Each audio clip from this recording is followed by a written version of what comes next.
তিনটে বোমা হেমচন্দ্র দাস বানিয়েছিলেন, তিনটে বোমার ইতিহাস। বাঙালিরা তখন সারা ভারতবর্ষ জুড়ে জড়িয়ে কাজ করছে। যে এখন এই যে সমাজবিদ্যা বলে বই পড়ানো হয় কিনা, ভালোবাসা না থাকলে বিপ্লব হবে না। চারুমজুমদার বলতেন না, যে কাঁদতে জানে না সে বিপ্লবী হতে পারবে না। তার এগেনস্টে রিভলভার ধরেছে, সে বলছে হ্যাঁ আমি জানি কিন্তু আমি বলবো না, মেরে দাও আমাকে। 70s সময় প্রচুর ভালো ভালো ছেলে নিজের স্বার্থর বাইরে দাঁড়িয়ে নিজের জীবন ত্যাগ করার জন্য এগিয়ে এসেছিল।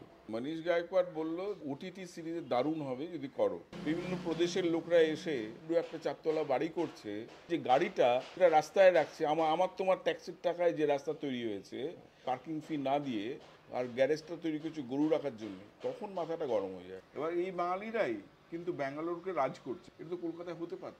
এখানকার মতো ওয়াটার রিসোর্স, পাওয়ার রিসোর্স, ইনফ্রাস্ট্রাকচার তৈরি করার সুবিধে কোথাও নেই। যে এত বড় একটা কোম্পানি খুললো, যেটা কলকাতায় খুললো প্রথম।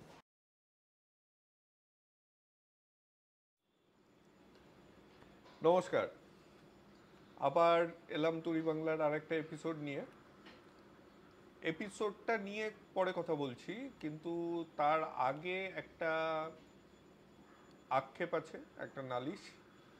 যে আপনারা দেখছেন ভিডিওগুলো, তার জন্য ধন্যবাদ, কিন্তু সাবস্ক্রাইব করছেন কম। তো আমাদের সাবস্ক্রাইবার কাউন্ট যেরকমভাবে আমরা ভাবছিলাম যে বাড়বে, ততখানি করে বাড়ছে না। তো একটু প্লিজ সাবস্ক্রাইব করবেন, দেখার শুরুতে এখনই করে নিন। এবং আবদার করেই বলছি, বন্ধুদের দিয়েও করান।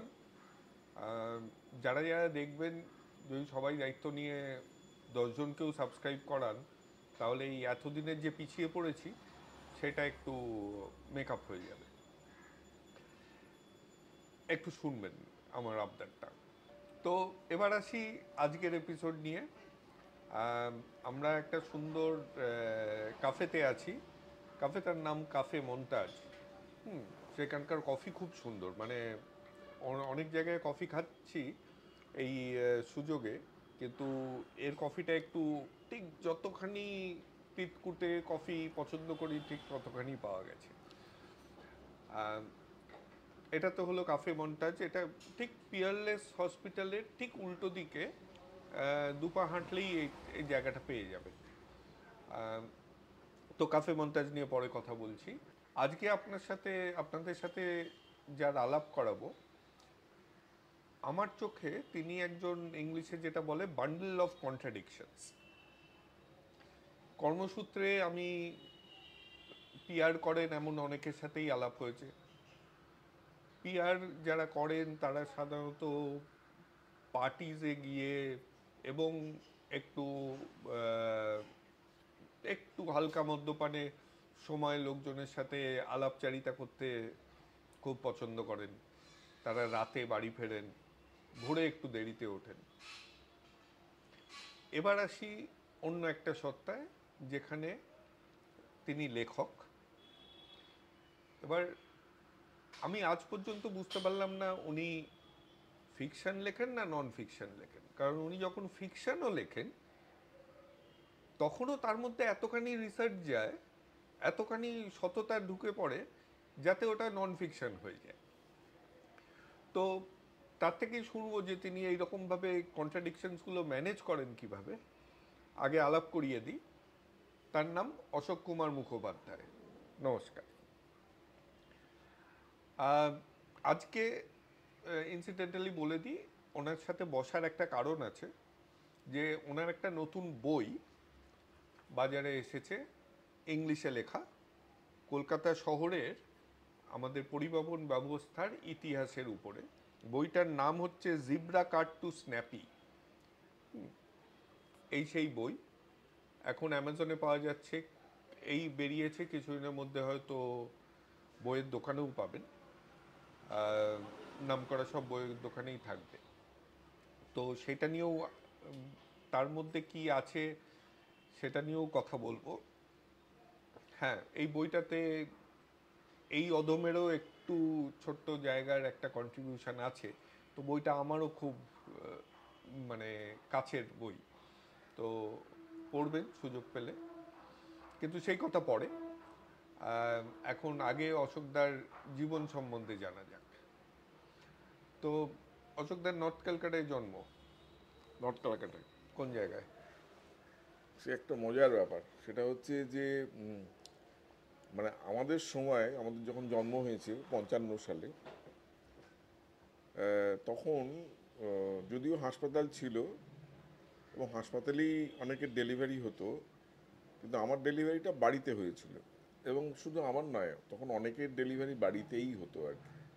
তা আমার যে বাড়িতে হয়েছিল সেটায় ওই উমেশচন্দ্র বন্দ্যোপাধ্যায়, যিনি কংগ্রেসের প্রথম প্রেসিডেন্ট, তিনি যে বাড়িটায় থাকতেন, যেটার নাম এখন WC ব্যানার্জি স্ট্রিট হয়েছে, এই WC ব্যানার্জির বাড়িতে একটা ঘরের মধ্যে হয়েছিল। কারণ আমার মেজমাসি ওদের বাড়ির সঙ্গে বিবাহ সূত্রে আর কি যুক্ত। তো আমার মা আর কি যখন সন্তান সম্ভবা তখন ওই বাড়িতে ছিলেন, এবং সেখানেই একটি ঘরের মধ্যে আমার জন্ম হয় আর কি। ওটাই আঁতুর ঘর হয়েছিল আর কি। সেই সূত্রে আমি বলে বেড়াই আমি বাবা নর্থ ক্যালকাটার ছেলে, এবং কাছের দর্জিপাড়া, সেই শরৎচন্দ্র নতুনদা বলতো না আমি দর্জিপাড়ার ছেলে, তা আমিও তেমনি দর্জিপাড়ার ছেলে আর কি। আর আপনার বাবা কি করতেন? আমার বাবা ইনকাম ট্যাক্সে কাজ করতেন আর কি। ইনকাম ট্যাক্সে কাজ করতেন, ইনকাম ট্যাক্সের অফিসার ছিলেন, কমিশনারের অফিসে ছিলেন, কাজ করতেন। নাম? দেবব্রত মুখোপাধ্যায়। বাবার একটা অদ্ভুত জীবন, সে পরে কোনো সময় না, সেইগুলোই তো আলোচনা হবে। জানবো। তাই হ্যাঁ, পরে নয়। বাবা অনেক কিছু করেছেন, মানে ইনকাম ট্যাক্সে ছিলেন, কিন্তু বাবা গণনাট্য সংঘের সঙ্গে যুক্ত ছিলেন, এবং বাবার বন্ধু ছিলেন আর কি সৌম্য মিত্র, বহুরূপীর সঙ্গে একদম প্রায় গোড়ার দিক থেকেই যুক্ত ছিলেন। রক্তকরবীতে অভিনয়ও করেছেন, এবং সৌম্য মিত্র খুব বিশেষ ভালোবাসতেন বাবাকে। কারণ বাবা মারা যাওয়ার পর আমাকে একটি কথা সৌম্য মিত্র বলেছিলেন যে জানো অশোক, শেষদা, বাবাকে শেষদা বলতেন, কারণ বাড়িতে বাবাকে সবাই শেষদা বলতো কাকারা, তো সেই হিসেবে বাবার পাড়াতেও নাম ছিল শেষদা। ওই দেবব্রত মুখোপাধ্যায়ের নামটা সবাই ভুলে গিয়েছিল, তো উনিও বহুরূপীতেও সবাই শেষদাই বলতো। তো উনিও শেষদা বলতেন, বাবা শম্ভুদা বলতেন। তো উনি মারা যাওয়ার পর আমাকে বলেছিলেন যে জানো আমার দেখা অন্যতম শ্রেষ্ঠ ভদ্রলোক হচ্ছে শেষদা, আর মনে রাখো তুমি তার ছেলে। এটা বড় আমার চেতাবনী, সতর্কতা শুনিয়েছিলেন উনি, যার ফলে মানে ভালো করে খারাপ হতেও পারিনি আর কি। কিছু হলেই মনে হতো যে আমি বাবার দেবব্রত মুখোপাধ্যায়ের ছেলে আর কি, এই ভয়গুলো করতো আর কি। আচ্ছা, এটা নিয়ে আরেকটু এগোবো নিশ্চয়ই, কিন্তু তার আগে একটা বলি যে কাফে মন্টাজ, যে আপনারা আপনাদের পোষ্যকেও নিয়ে আসতে পারেন, মানে সবাই ওয়েলকাম।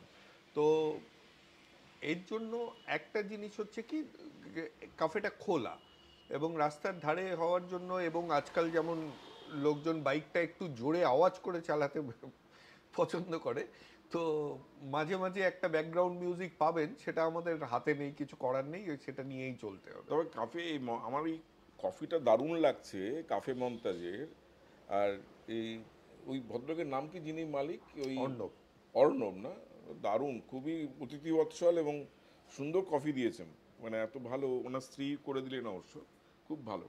কাফে মন্তাজের আমার এসে ভালো লাগছে। তো হ্যাঁ, ফিরি। মা কি করতেন? মায়ের নাম? আমার মায়ের নাম হচ্ছে মীরা মুখার্জি।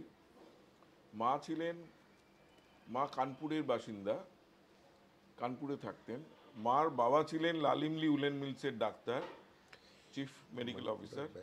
তো মার মধ্যে থেকে ছোটবেলাতেই আমরা দেখেছি আর কি, একটা বেশ বিজ্ঞানের ব্যাপার ছিল, মার একটু চিকিৎসার ব্যাপারে মার একটা বুৎপত্তি ছিল, যার জন্য তখনকার দিনে ধরো 1960 সাল 61 সাল যখন আমার জ্ঞান হয়েছে বোঝার মতো, যে বাড়িতে ঝাঁট দিচ্ছেন, মুখে হচ্ছে আমরা কোভিডের সময় যে মাস্ক পরতাম সেই মাস্ক পরা, কিন্তু উনি ঝাঁট দিচ্ছেন যে ধুলো যদি নাকে ঢোকে আর কি।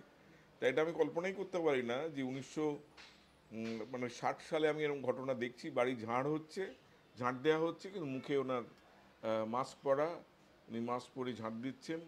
তো ওনার বিজ্ঞান চেতনাটা খুব ছিল, যার জন্য আমরা যখন খেলতে যেতাম বিকেলবেলায়, খেলতে যাওয়ার আগে লোকে কি হালুয়া পরোটা এসব খেয়ে যায়, বা না খেয়ে যায়, বা উনি আমাদের জন্য 1 মিনিট সেদ্ধ করা আহ, আহ, মেটে দিতেন। তা আমরা ওই 1 বাটি মেটে খেয়ে খেলতে যেতাম আর কি। তাতে রক্ত টক্ত লেগে আছে ওরকম। মাকে কেউ বুঝিয়েছিল বেশি সেদ্ধ নয়, ওই 1 মিনিট সেদ্ধ করা মেটে দিলে বেশ গায়ে জোর টোর হবে আর কি। এইসব। আর বাবার ইয়ে ছিল, বাবা অত পড়া নিয়ে মাথা ব্যথা ছিল না, ব্যায়ামটা করতে হবে, খাওয়া দাওয়া ঠিক করে করতে হবে, তাহলেই বাবার পৃথিবী খুব সহজ, মানে যে একটু খাওয়া দাওয়া ভালো করে ব্যায়াম ট্যায়াম করো তাহলেই কোনো প্রবলেম হবে না আর কি। তো সেই সব দেখে আমরা বড় হয়েছি আর কি। তারপর স্কুল? স্কুল তারপরে আমরা ওখান থেকে গেলাম, ক্লাস 1-এ ভর্তি হয়েছি। এবছরই হেয়ার স্কুল, তখন দোতলা ছিল। এখন কেউ বিশ্বাস করে না যে হেয়ার স্কুল যে দোতলা ছিল, 3 তলা ছিল না, এবং সেই দোতলাটা আমরা দেখেছি। সেই হেয়ার স্কুলে 1961 সালে ক্লাস 1-এ আমি ভর্তি হই। 30 জন ছেলেকে নিয়েছিল ওরা তখন স্কুলে, ব্যাস একটাই সেকশন, 30 জন পড়তো। এবং সেই ক্লাস 1-এ পড়া 1-2 জন বন্ধুর সঙ্গে এখনো যোগাযোগ আছে। বাহ। তখন আমরা দেখছি ক্লাস 1-এ ঢুকেছি, এবং বাঁদিকে যেখানে ক্লাস হতো বাঁদিকটা ছিল সেনেট হল, আর ডান দিকটা ছিল প্রেসিডেন্সি কলেজ। তো বাঁদিকে সেনেট হল ভাঙা হচ্ছে, গুম গুম করে আওয়াজ পাওয়া যাচ্ছে, সে থামগুলো সব ভেঙে ভেঙে পড়ছে। সেই সিনেট হল ভাঙা এবং তারপর নতুন বাড়ি ওঠা, এই দুটোই কিন্তু আমাদের ছোটবেলায় আমাদের সামনে হয়েছে। সেটা ছিল আমাদের হেয়ার স্কুলের আরম্ভ আর কি। কিরকম কোইন্সিডেন্স ভাবুন, আজকে পিয়ারলেস হসপিটালে কাজ হচ্ছে, মাঝে মাঝে গুম গুম আওয়াজ একদম পাবেন। আওয়াজ হতো। আর এইখানেও পাবেন। তখন কি হতো, আমরা যে ক্লাসে বসতাম একতলাতে, পেছন দিকটায় না গোলদিঘির, আমরা গোলদিঘি বলি, কলেজ স্কোয়ারটা আর কম বলি, গোলদিঘির জল দেখা যেত। পেছনে কোনো ওরকম যে দোকান হয়েছে ফুটপাত জুড়ে ইত্যাদি, ওইগুলো তখন ছিল না। তখন আমরা কিন্তু গোলদিঘির জল দেখতে পেতাম, এতটা। কলেজ স্ট্রিট কি তখনও বইপাড়া ছিল? একদম তখনও বই পড়া ছিল, কিন্তু বইয়ের ওটা হচ্ছে হেয়ার স্কুলের গেট অব্দি এসে শেষ। আর ওদিকে প্রেসিডেন্সি পেরিয়ে ভবানী দত্ত লেনের মুখ অব্দি গিয়ে শেষ। এখন যেমন একদম তার লম্বায় চওড়ায় দুপারে গুজিয়ে গেছে, অত কিন্তু স্টল তখন ছিল না আর কি। তো এই ক্ষেত্রে এই বইটাতেই আরেকবার আসি। এই বইটাতে তো আমরা আমরা বলছি এই আরে সুযোগে। এটা তো শোনো, এখানে আমি একটা জিনিস পড়ে পরিষ্কার বলে দিই, তোমার বিনয় দেখাবার কোনো দরকার নেই। এই বইটা যতখানি আমার, ওর কথা একদম কেউ বিশ্বাস করবেন না, এই বইটা যতখানি আমার ততটাই বা তার থেকে কিছু বেশি হচ্ছে ওর। না না, কারণ ও বইটার পুরো জাদ্যপান্ত যেভাবে সাফ করেছে, জঞ্জাল ছিল অনেক, সেগুলো ঠিকঠাক করেছে, তার কোনো তুলনা হয় না। আমি পারতাম না, অত ধৈর্যই নেই আমার। না, সেটা আপনি বলছেন আমার শুনতে ভালো লাগছে, এর জন্য না, বিনয় করব না। কিন্তু এই বইয়ে যেমন আমরা টালি নালা থেকে শুরু করে একদম স্ন্যাপিতে এসে থেমেছি, এর ঠিক কোন জায়গায় আপনি ঢুকেছেন, আপনার জীবনটা শুরু হয়েছে? দেখো এখানে যে বাসের যে জায়গাগুলো বা এখানে ঘোড়ার গাড়ির যে জায়গাগুলো, সেগুলো আমরা ছোটবেলায় দেখো স্কটল্যান্ড থেকে আমাদের একটা অ্যানুয়াল একটা রিচুয়ালের মতো ছিল কানপুর যাওয়া। কানপুরে আমার দাদুর বাড়ি, দাদু থাকতেন। ওই বললাম আলিমলি উলেন মিলসেন, উনি চিফ মেডিকেল অফিসার ছিলেন। শীতকাল, শীতকালের দিকে শীতের ছুটিতে আমরা কানপুর যেতাম। তো আমরা যতবার আমার ডিস্টিংক্টলি মনে আছে, আমরা স্কটল্যান্ড থেকে যখন আমরা হাওড়া স্টেশন যাচ্ছি, ওইরকম কোনো বক্স কার বা ওই কেরাঞ্চি গাড়ি যাকে বলে, সেরকম ঘোড়ার গাড়ি চেপে আমরা হাওড়া স্টেশনে গেছি। এবং হাওড়া স্টেশন থেকে যখন ফিরতাম তখন ওই ঘোড়ার গাড়ি চেপেই ফিরতাম আর কি। এটা বললে কেউ বিশ্বাস করে না, অথচ আমাদের, আমি বলে দিচ্ছি, আমাদের ঠিক স্কটল্যান্ডের মুখে অন্তত 2 কি 3টে ঘোড়ার গাড়ি কি বলে দাঁড়িয়ে থাকতো। এবং তাদের ডাফরিন হসপিটালের সেই ফুটপাতে ঘোড়ার জল খাবার একটা চৌবাচ্চা, লোহার যেমন হয় সিংহের মুখ দেওয়া, সেরকম ছিল। কোহিনুর যে টেলারিং শপ, তার সামনেও এখনও গেলে হয়তো দেখা যাবে সেরকম একটা চৌবাচ্চার মতো করা আছে। তো ঘোড়ার ওখানে রাখার একটা ভালো ব্যবস্থা ছিল আর কি। তো আমরা ঘোড়া গাড়ি করে যেতাম বরাবর। সুতরাং এই ঘোড়ার গাড়ির যে অংশটা আছে, আমরা চোখে দেখা বাস, তখন আমার স্ট্রিট দিয়ে একটি বাস চলতো, তার নাম্বার হচ্ছে 3B, আর কোনো বাস চলতো না। আর সারাদিনে একটা গাড়ির আওয়াজ পাওয়া যেত, সেটা হচ্ছে ময়লা ফেলার গাড়ি। ময়লা ফেলার গাড়ি মানে কি, অ্যাকচুয়ালি ময়লা তোলার গাড়ি, কিন্তু তাদের আর কি যন্ত্রপাতিগুলো এমন বিকল ছিল, যাওয়ার সময় অনেক ময়লা ফেলতে ফেলতে যেত আর কি, সেজন্য ময়লা ফেলার গাড়ি সেটা এখনো যায়। সেগুলো ছিল। তবে হ্যাঁ, মানে তখন রাস্তার যে ভ্যাটগুলোর মধ্যে কোনো ইয়ে ছিল না, তার তুলনায় কলকাতা এখন অনেকটাই পরিষ্কার হয়েছে। তখন ভ্যাটগুলো মানে একটা বিচ্ছিরি জায়গা ছিল, গন্ধ বেরোতো, যেমন তেমনভাবে পড়ে থাকতো, লোক কম ছিল ঠিকই, কিন্তু মানে ওইটা একটা জঞ্জালের ব্যাপার ছিল। এখন যেমন প্রায় রাস্তায় অনেক জায়গাতেই জঞ্জালের আর ওই ভ্যাটগুলো চট করে দেখা যায় না, তখন একটা টিনের, একটা করোগেটেড টিন দিয়ে ঘেরা একটা জায়গায় ফেলা হতো, কিন্তু বেশিরভাগ সময় করোগেটেড টিনের প্রাচীরটা দেখা যেত না, তার বাইরে উপচে পড়ে পুরো অংশটাই ধাপার মাঠের মতো মনে হতো আর কি। সেই তুলনায় কলকাতা সেগুলো আমার দেখা। তারপর ধরা যাক সেই পথ বেয়ে যখন মেট্রো রেল হচ্ছে, যখন যত্রতত্র খোঁড়া হয়ে গেছে, কলকাতা শহরই একমাত্র শহর যেখানে কাট অ্যান্ড কভার টেকনিকে মেট্রো রেল হয়। কাট অ্যান্ড কভার টেকনিকটা তো সবাই জানে, আমার মনে হয় ওই যে রাস্তা কাটা হচ্ছে তারপরটা কভার করা হচ্ছে। এখন আর সেটা হয় না, এখন টিউবের মতো করে ভেতরে খুঁড়ে যায়। তো ওই কাট অ্যান্ড কভার টেকনিকে যখন রাস্তা খোঁড়া হয়ে মেট্রো রেল আসবে বলছে, সেটাও আমাদের দেখা। মেট্রো যেদিন প্রথম চালু হয় সেটাও আমরা দেখেছি, মেট্রো চালু হয়ে গেল। আর সুতরাং তার মধ্যে যে মেট্রো রেলের যে জায়গাটা আছে, পাতাল রেলের যে ব্যাপারটা আছে দেখেছি। সিএম দিয়ে কলকাতাটাকে ইমপ্রুভ করার জন্য কি বলে একটা সুন্দর স্লোগান দিয়েছিল, চেষ্টা করেছিল কলকাতাকে ভালো করার। আমার এখনো মনে আছে যে সিএমডি এর প্রচার হয়ে যাবে তো আমার কোনো অসুবিধে নেই। নিন্দে করুক যে যাই বলুক, কাজ কি তাতে কান পাতা, কলকাতা যে গর্ব মোদের, মানে কলকাতা যে গর্ব মোদের, কল্লোলিনী কলকাতা, এটা ছিল আর কি। তো আবার যারা একটু সব যুগেই থাকে, সব সময় থাকে, তারা ক্রিটিসাইজ করে, এখনো যেমন করছে, সরকার কিছু করলেই সেটা ক্রিটিসাইজ করা হয়, তখনও ছিল। তখন বলা হতো সিএমডি এর নাম দিয়ে দিল এই কাটছি মাটি, সিএমডিএ, কাটছি মাটি দেখবি আর, দেখবি আর। এগুলো বলা হলো। তো এখন কলকাতা শহর তো এইভাবেই একটা বান্ডেল অফ কন্ট্রাডিকশন, যেমন আমার মধ্যেও আছে, এই শহরের মধ্যে অনেক বেশি আছে বান্ডেল অফ কন্ট্রাডিকশন, প্রচুর। একটা একই সঙ্গে একসঙ্গে এত বড় লোক এবং একই সঙ্গে এত গরিব লোক, সবাই যে সুন্দরভাবে বেঁচে আছে, সুন্দরভাবে না, সবাই মিলে একসঙ্গে যে বেঁচে আছে, এটাও তো একটা কন্ট্রাডিকশন। হ্যাঁ, তো সেটাই দেখবার মতো একটা জায়গা, একটা শহর এই করেই বেড়ে উঠেছে আর কি। তো তার ধরা যাক এর মধ্যে যেমন বললাম পাতাল রেল আছে, ঘোড়ার গাড়ি আছে, বাস যখন চলছে দেখেছি, এবং সেই বাসগুলো যখন ইমপ্রুভড হলো, যে একটা একটা যে মানে একতলা বাস থেকে সে দোতলা বাস দেখলাম, দোতলা বাসে উঠতাম আমরা, সেগুলো দেখেছি। ট্র্যাম, কলকাতা শহরের ট্র্যাম একটা বড় জিনিস আমাদের কাছে, একটা কেন বড় জিনিস, আমার মনে আছে শনিবার বিকেলে বা রোববার সকালে অনেক সময় আমরা আমাদের বাড়ির সামনে দিয়ে তখন ট্র্যামটা যেত, 14 নম্বর 15 নম্বর ট্র্যাম, তাতে করে আমরা হাইকোর্ট চলে যেতাম। হাইকোর্টে গিয়ে নেমে গড়ের মাঠে আমরা হয়তো দৌড়চ্ছি। ওই যে বললাম আমার বাবার খুব ইচ্ছে ছিল শরীর স্বাস্থ্য ভালো করতে হবে, তার ফলে আমরা পড়ার থেকে ক্লাস 2 থেকে সাঁতার শিখি, ওয়াটার পলো খেলতাম। তো এবার ওই তার মধ্যে গড়ের মাঠ যাওয়াটা একটা বড় ব্যাপার ছিল, যে পরিষ্কার হাওয়া খাবো ইত্যাদি ইত্যাদি। 5 পয়সা লাগতো টিকিট, 5 কি 6 পয়সা, আমার একটু এক্স্যাক্টলি মনে নেই, 6 ফার্স্ট পয়সা। ক্লাস না সেকেন্ড ক্লাস? First class. ওইটা আবার ছিল ফার্স্ট ক্লাসেই যাবে পেছনে, কেন সেকেন্ড ক্লাসটা অন্য কোনো কারণ না, সেকেন্ড ক্লাসে কাঠের সিট ছিল, এবং এই টেবিলটা যেমন আছে না ফাঁক ফাঁক, ওটায় বসলেই ছাড় পোকা অবধারিত, তো আমাদের ট্রাউজারের মধ্যে দিয়ে ছাড় পোকা চলে আসবে বাড়িতে। সুতরাং আমাদের ব্যাপার না, ছাড় পোকা যাতে বাড়িতে না আসে তার জন্য আর কি ফার্স্ট ক্লাসে যেতে হতো আর কি। ফার্স্ট ক্লাস তখন সবুজ রঙের সিট, গদি ছিল, এবং ফ্যানগুলো দারুণ ফ্যান ছিল, বেশ হাওয়া পাওয়া যেত। তো তাতে করে আমরা হাইকোর্ট যেতাম, হাইকোর্টে গিয়ে সেখান থেকে গড়ের মাঠে দৌড়োদৌড়ি করে, বিকেলবেলায় কখনো গেছি তো সন্ধ্যেবেলার দিকে দেখা যেত একটা স্কাইলাইনের কটেজ ইন্ডাস্ট্রির পাশে একটা বিরাট সুন্দর একটা glow sign, all every time is a Lipton tea time, এরকম নাম ছিল। তাতে এরকম একটা কেটলির মধ্যে চা পড়ছে, যেই কেটলিটা গ্লাসটা কাপটা ভর্তি হয়ে যাচ্ছে, সঙ্গে সঙ্গে আবার অফ হয়ে আবার লিপটন টি দিয়ে আবার করা হতো।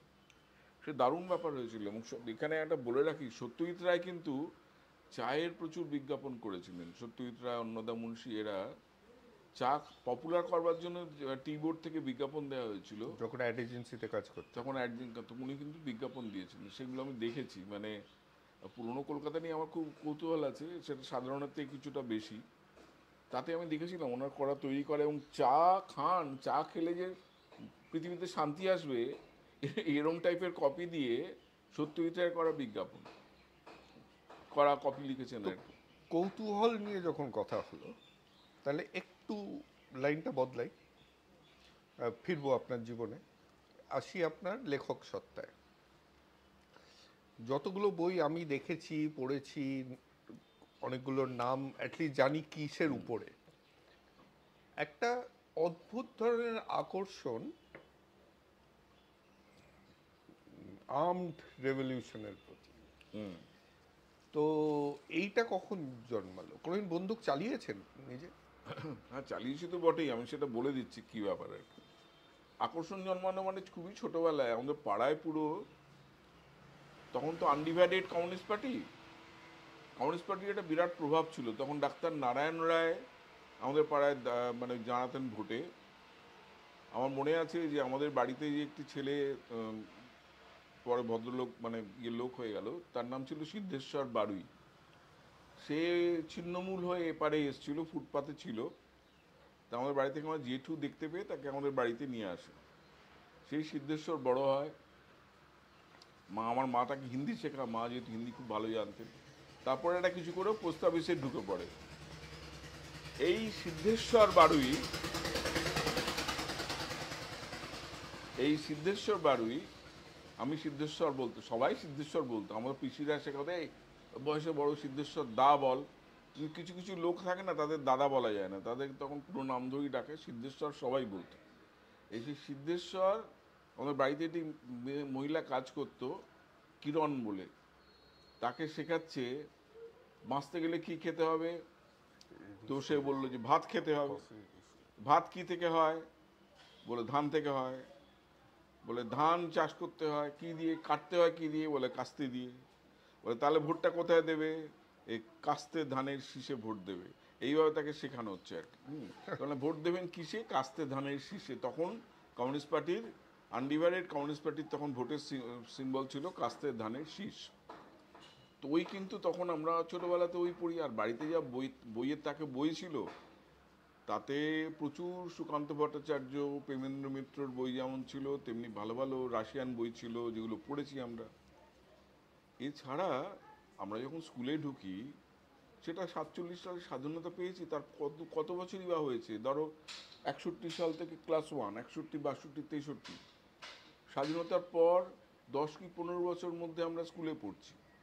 তখনও কিন্তু পাড়ায় পাড়ায়, স্কুলে স্কুলে স্বাধীনতা সংগ্রামীদের জন্য একটা আলাদা সম্মান ছিল, যার জন্যে আমরা অনেক মাস্টারমশাই পেয়েছিলাম যারা স্বাধীনতা সংগ্রামে অংশগ্রহণ করেছে। একজন ছিলেন সুধীর ভট্টাচার্য, তিনি বরিশালের লোক, স্বাধীনতা সংগ্রামী ছিলেন। তাকে সরকার তাম্রপত্র দিয়ে সম্মান দিয়েছিল পরে। উনি সুপ্রকাশ রায় ছদ্মনামে লিখতেন এবং ওনার ভালো ভালো বই আছে ইতিহাসের।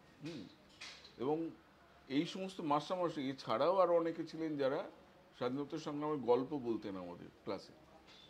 তার ফলে আমাদের বিপ্লবীদের সম্পর্কে, স্বাধীনতা সংগ্রামীদের সম্পর্কে একটা অত্যন্ত শ্রদ্ধার বোধ জন্মেছিল, যার জন্যে আমরা বিবেকানন্দের বাড়ি দেখতে যাওয়া, এখন তো বাড়িটা একটা বিরাট সুন্দর করে সাজিয়েছে, কিন্তু যেটা পুরনো বাড়ি ছিল গৌরমোহন স্ট্রিটে, ওই বাড়িটাই ভাঙাচোরা বাড়ি, আমরা তখন দেখতে যেতাম। এই বাড়িতে বিবেকানন্দ থাকতেন, তার ভাই ভূপেন্দ্রনাথ দত্ত থাকতেন। শুধু ওই বাড়িটা দেখার জন্য আমরা দেখতে গেছি, কারণ ওই স্বাধীনতা সংগ্রাম মানেই হচ্ছে বিবেকানন্দ, তার ভাই ভূপেন্দ্রনাথ দত্ত, তাকে কেন্দ্র করে যুগান্তর যুগান্তর গোষ্ঠীর বিপ্লবীদের আন্দোলন, এই সবটাই তো ওইখানেই। তা যেখানে যত স্বাধীনতার চিহ্ন আমরা দেখতে গেছি। আর যে পাড়ায় থাকতাম স্কটল্যান্ড, ওখানে অরবিন্দ থাকতেন একটা বাড়িতে, সেটা আমরা দেখেছি, আমরা ফলক লাগিয়েছিলাম। তো সেই জন্য একটা একটা একটা আকর্ষণ তো ছোটোবেলা থেকে ছিলই। এবার 2 নম্বর প্রশ্ন ছিল, এটা আমি নিজে চালিয়েছি কিনা। হ্যাঁ, আমরা তো এনসিসি করতাম, তখন তো রাইফেল চালানো শিখতে হয়েছিল, এবং চাঁদমারি ভেদ করতে 10 রাউন্ড গুলি চালাতে হতো, এই করতে হতো। বন্দুকটা আমরা, আমাদের রাইফেল ছিল .22 রাইফেল, .22 রাইফেল দিয়ে আমরা করেছি। পরে আমরা 303 রাইফেল চালিয়েছি, যেটা কলকাতা পুলিশও ব্যবহার করেছে অনেক সময়। তো সেগুলো তো করতে হয়েছে আর কি।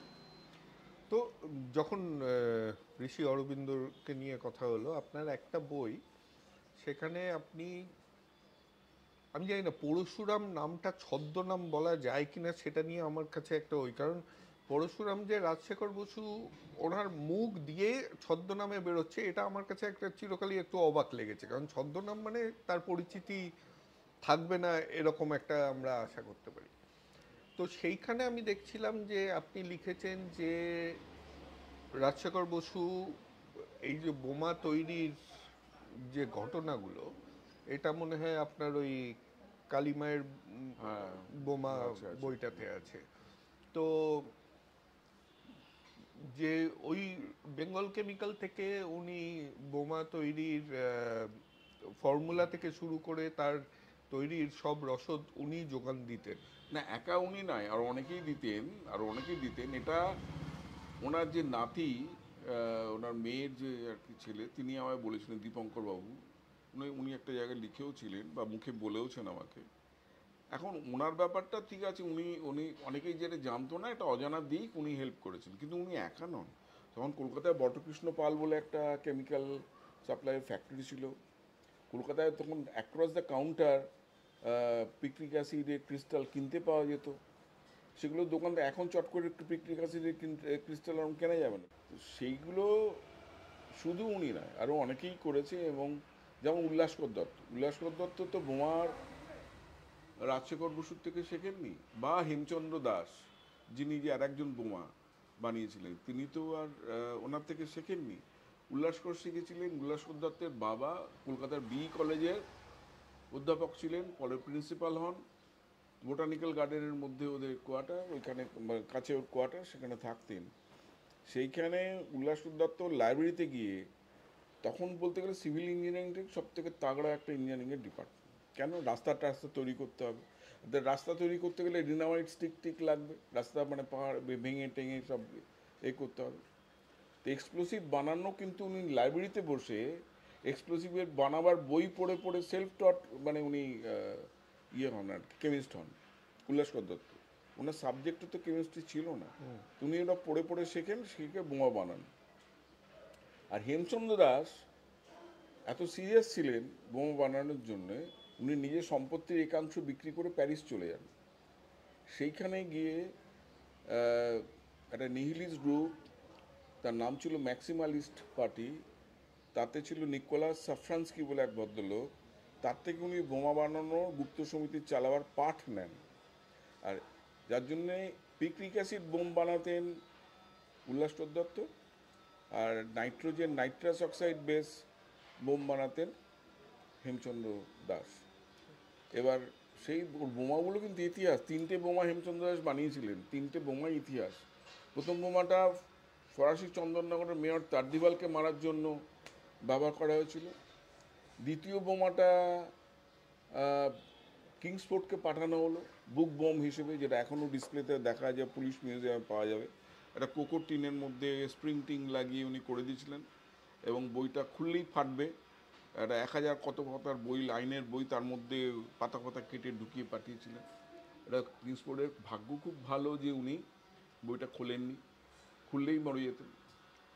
থার্ড অ্যাটেম্প কিংসফোর্ডকে মারার যখন হলো, তখন উনি ওই মিস কেনেডি আর মিসেস কেনেডি মারা গেলেন ক্ষুদিরাম প্রফুল্ল চাকির ছোঁড়া বোমার আঘাতে। সেই বোমাটা বানিয়েছিলেন হেমচন্দ্র দাস। আমি অন্য সব ছেড়ে দিচ্ছি, এবার বোমাটা কীরকম বানিয়েছিলেন সেটা আমি বলি। ওই একটা বোমার অভিঘাতে, একটা বোমাই ছুঁড়েছিল, রাস্তায় 3 ফুট গর্ত হয়েছিল। বোমার ইম্প্যাক্টে যে কোচওয়ান সঙ্গতরাম দুসা ছিটকে পড়েছিল, কোচওয়ান যে কালিরাম, সে আহত হয়েছিল, আর তাছাড়া তো 2জন মারাই গিয়েছিল, একটা বোমা।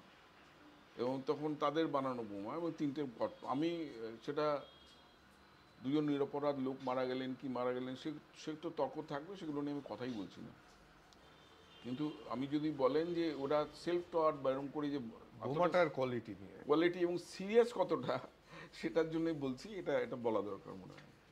হ্যাঁ, আমি না শুনছি আর এই জানতাম না, যেটা জানলাম যে প্রথম কংগ্রেসের প্রেসিডেন্টের বাড়িতে যে জন্মগ্রহণ করেছে, এবং এটা দৃশ্যত এটা কিন্তু আমি মানে আগেও দেখেছি যে যখনই এই অগ্নিযুগের কথা নিয়ে কথা হয় আপনার চোখটা একদম চকচক করে ওঠে। হ্যাঁ, একটা অদ্ভুত রোমাঞ্চ মনে হয় ভিতর থেকে অনুভব করেন আপনি।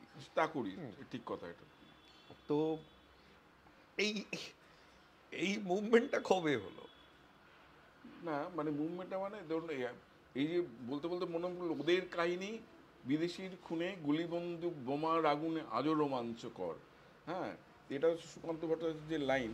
আমার মনে হয় সত্যি ওরা যে পরিমাণ, দেখো ভাই সত্যি কথা বলতে কি তুমি যদি ভেবে দেখো সেই সেই যুগে যে যুগে ওরা কাজ করেছে 1905 থেকে যদি 1930 অব্দি একটা বড় পর্যায়ে ধরি, বিপিন পাল এখান থেকে লেকচার দিতে চলে যাচ্ছেন কোথায়? ব্যাঙ্গালোরে। ক্ষুদিরাম কলকাতা থেকে এই যে কিংসফোর্ডকে মারতে কোথায় গেল? মুজফ্ফরপুরে। যতীন দাস কোথায় মারা গেলেন, কোথায় আন্দোলন করলেন? লাহোরে, করাচিতে, ওরম জায়গায় করলেন।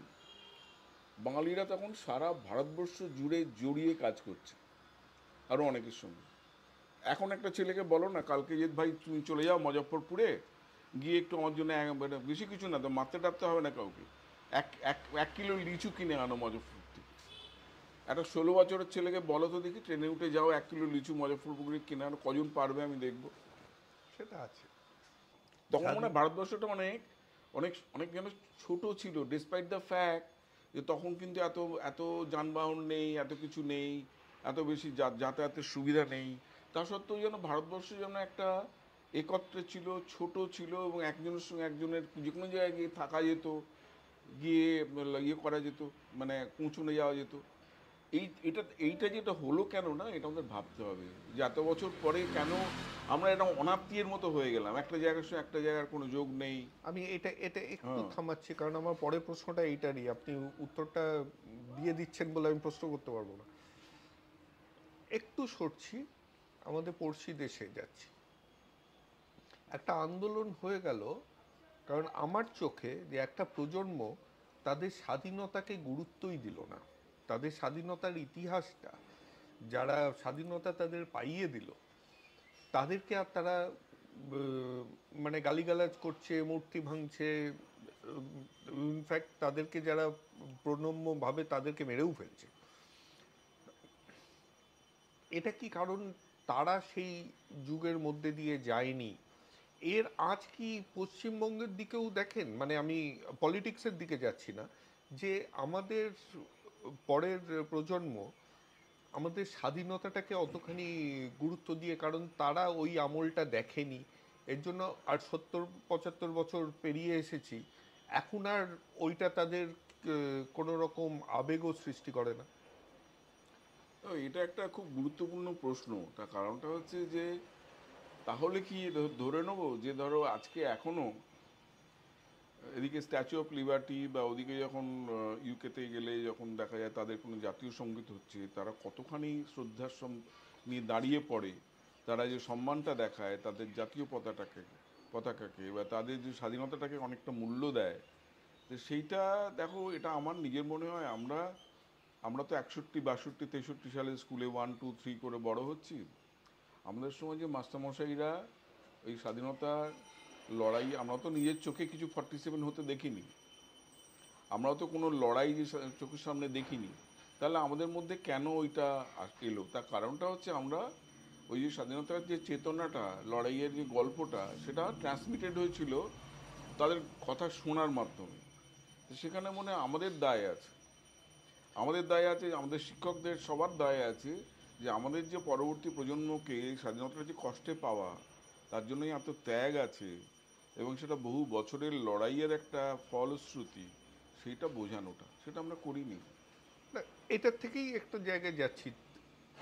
এটা এটার মধ্যে কি তাহলে আমি বলবো যে আমাদের যারা এখনকার যারা ইতিহাস শিক্ষক, তারা ইতিহাসটা একটা মুখস্থর মতন সাবজেক্টে পরিণত করে দিয়েছে, যেটা মুখস্থ করে গিয়ে বমির মতো উগলে দিতে হবে যাতে আমরা নম্বর পাবো, আর ঘুরেও সেটা নিয়ে আর চিন্তা করবো না। এই রকম একটা জায়গা, যারা ইতিহাসের স্টুডেন্ট তাদের কথা বলছি না, যারা ইতিহাস স্কুলে পড়ছে এবং তারপরে অন্য দিকে যাচ্ছে, যেমন আপনি আপনি তো ইতিহাস নিয়ে পড়াশোনা করেননি, তো এই যে ইতিহাসের প্রতি ভালোবাসা, তার পিছনে গল্প, সেই রোমাঞ্চটা, রোমাঞ্চর মতন রোমাঞ্চকর কাহিনীগুলো রোমাঞ্চ দিয়ে শেখানো, আজকালকার শিক্ষকরা শেখাচ্ছে না। আজকালকে এই এই প্রজন্ম তো নয়, তার আগের প্রজন্মও শেখায়নি। আমি ব্যাপারটা মুশকিলটা কোথায় হয় না, যেটা দেখি খারাপ লাগে, এসব বুড়োদের মতো কথা বলছি হয়তো, সেটা হচ্ছে যে আমাদের সময় আমরা সমাজবিদ্যা বলে একটা বই পড়তে হতো। আমাদের একটা ছিল সমাজবিদ্যার ক্লাস ছিল, যার জন্যে সমাজের বন্ধু কারা, সমাজের শত্রু কারা ইত্যাদি ইত্যাদি আমাদেরকে অনেক ছোট ক্লাস থেকে পড়তে হয়েছে ওগুলো। আমার মনে হয় যে বিনয় ঘোষের লেখা বইটা ছিল, পড়তে হতো। আমার খুব কৌতূহল হয় জানবার জন্য যে এখন এই যে সমাজবিদ্যা বলে বই টইগুলো পড়ানো হয় কিনা, এক নম্বর। আর পড়ানো হলেও যদি বা হয়, তার মধ্যে সিরিয়াসনেস কতটা। আমাদের কিন্তু খুব সিরিয়াসলি পড়ানো হতো ওইগুলো। আর এই যে গল্পগুলো, স্বাধীনতা সংগ্রামীদের গল্পগুলো কিন্তু আমরা আমাদের শিক্ষকদের মুখ থেকে শুনেছি। আমরা শুনে শুনে একটা কল্পনার মধ্যে এসছি যে কী করে লড়েছে। কিন্তু আমি তো তারপরে আর দেখি না, আমি কোনো ছাত্রদের বলতে শুনি না স্বাধীনতা নিয়ে যে গর্ব করার যে ব্যাপারটা আমরা শুনি না। একটা কোনো নোংরা বিচ্ছিরি কথা বলে, আমরা বলি না অনেকে যে গ্যাস খেয়ে ক্ষুদিরাম হয়ে গেছে। এটা কি খুব শ্রদ্ধার কথা? এই যে কথাগুলো বলা হয় গ্যাস খেয়ে ক্ষুদিরাম, তার মানে এটা কি খুব একটা সাংঘাতিক শ্রদ্ধার কথা একটা স্বাধীনতা সংগ্রামীর প্রতি? যে লোকটা এরকম করে ত্যাগ করলো, 16 বছর বয়সে নিজের জীবন বিপন্ন করে একটা দেশ স্বাধীন করবার জন্য লড়লো, তাকে একটা ব্যঙ্গার্থে বলছে যে এরকম করা উচিত নয়, এরকম একটা অশ্রদ্ধা, সেটা তো আমরা, এগুলো তো আমরা দেখেছি সমাজের মধ্যে অনুপ্রবেশ করছে। সেখানে দায় প্রত্যেকের, প্রত্যেকের, শুধু শিক্ষক কেন, যারা ওই শিক্ষক রিক্রুট করেছে তাদেরও। এরম টাইপের লোকজন আসবে কেন যারা এরকম শেখাবে বা এরকম শেখাতে পারবে না, শ্রদ্ধার ভাব আনতে পারবে না, কেন? আচ্ছা, আর এগোনোর আগে একটা জিনিস, আমাদের একজন স্পন্সর আছেন, মণিপুরা আয়ুর্বেদা। আচ্ছা আচ্ছা। তো তারা এই গাছের নির্যাস থেকে অনেক জিনিস বানায়, বাহ। যেটা আজকাল তো বলে কেমিক্যাল ফ্রি। কেমিক্যাল হ্যাঁ। ফ্রি বলে কোনো জিনিস ঘটে না, কারণ ন্যাচারাল কেমিক্যালও কেমিক্যালই বটে। তো ওরা কিছু জিনিস, খুব সুন্দর সুন্দর জিনিস বানায়, এবং আপনার মতন যারা অতিথি আসে তাদেরকে ওরা একটা গিফট পাঠায়। আজকে কি পাঠিয়েছে দেখি।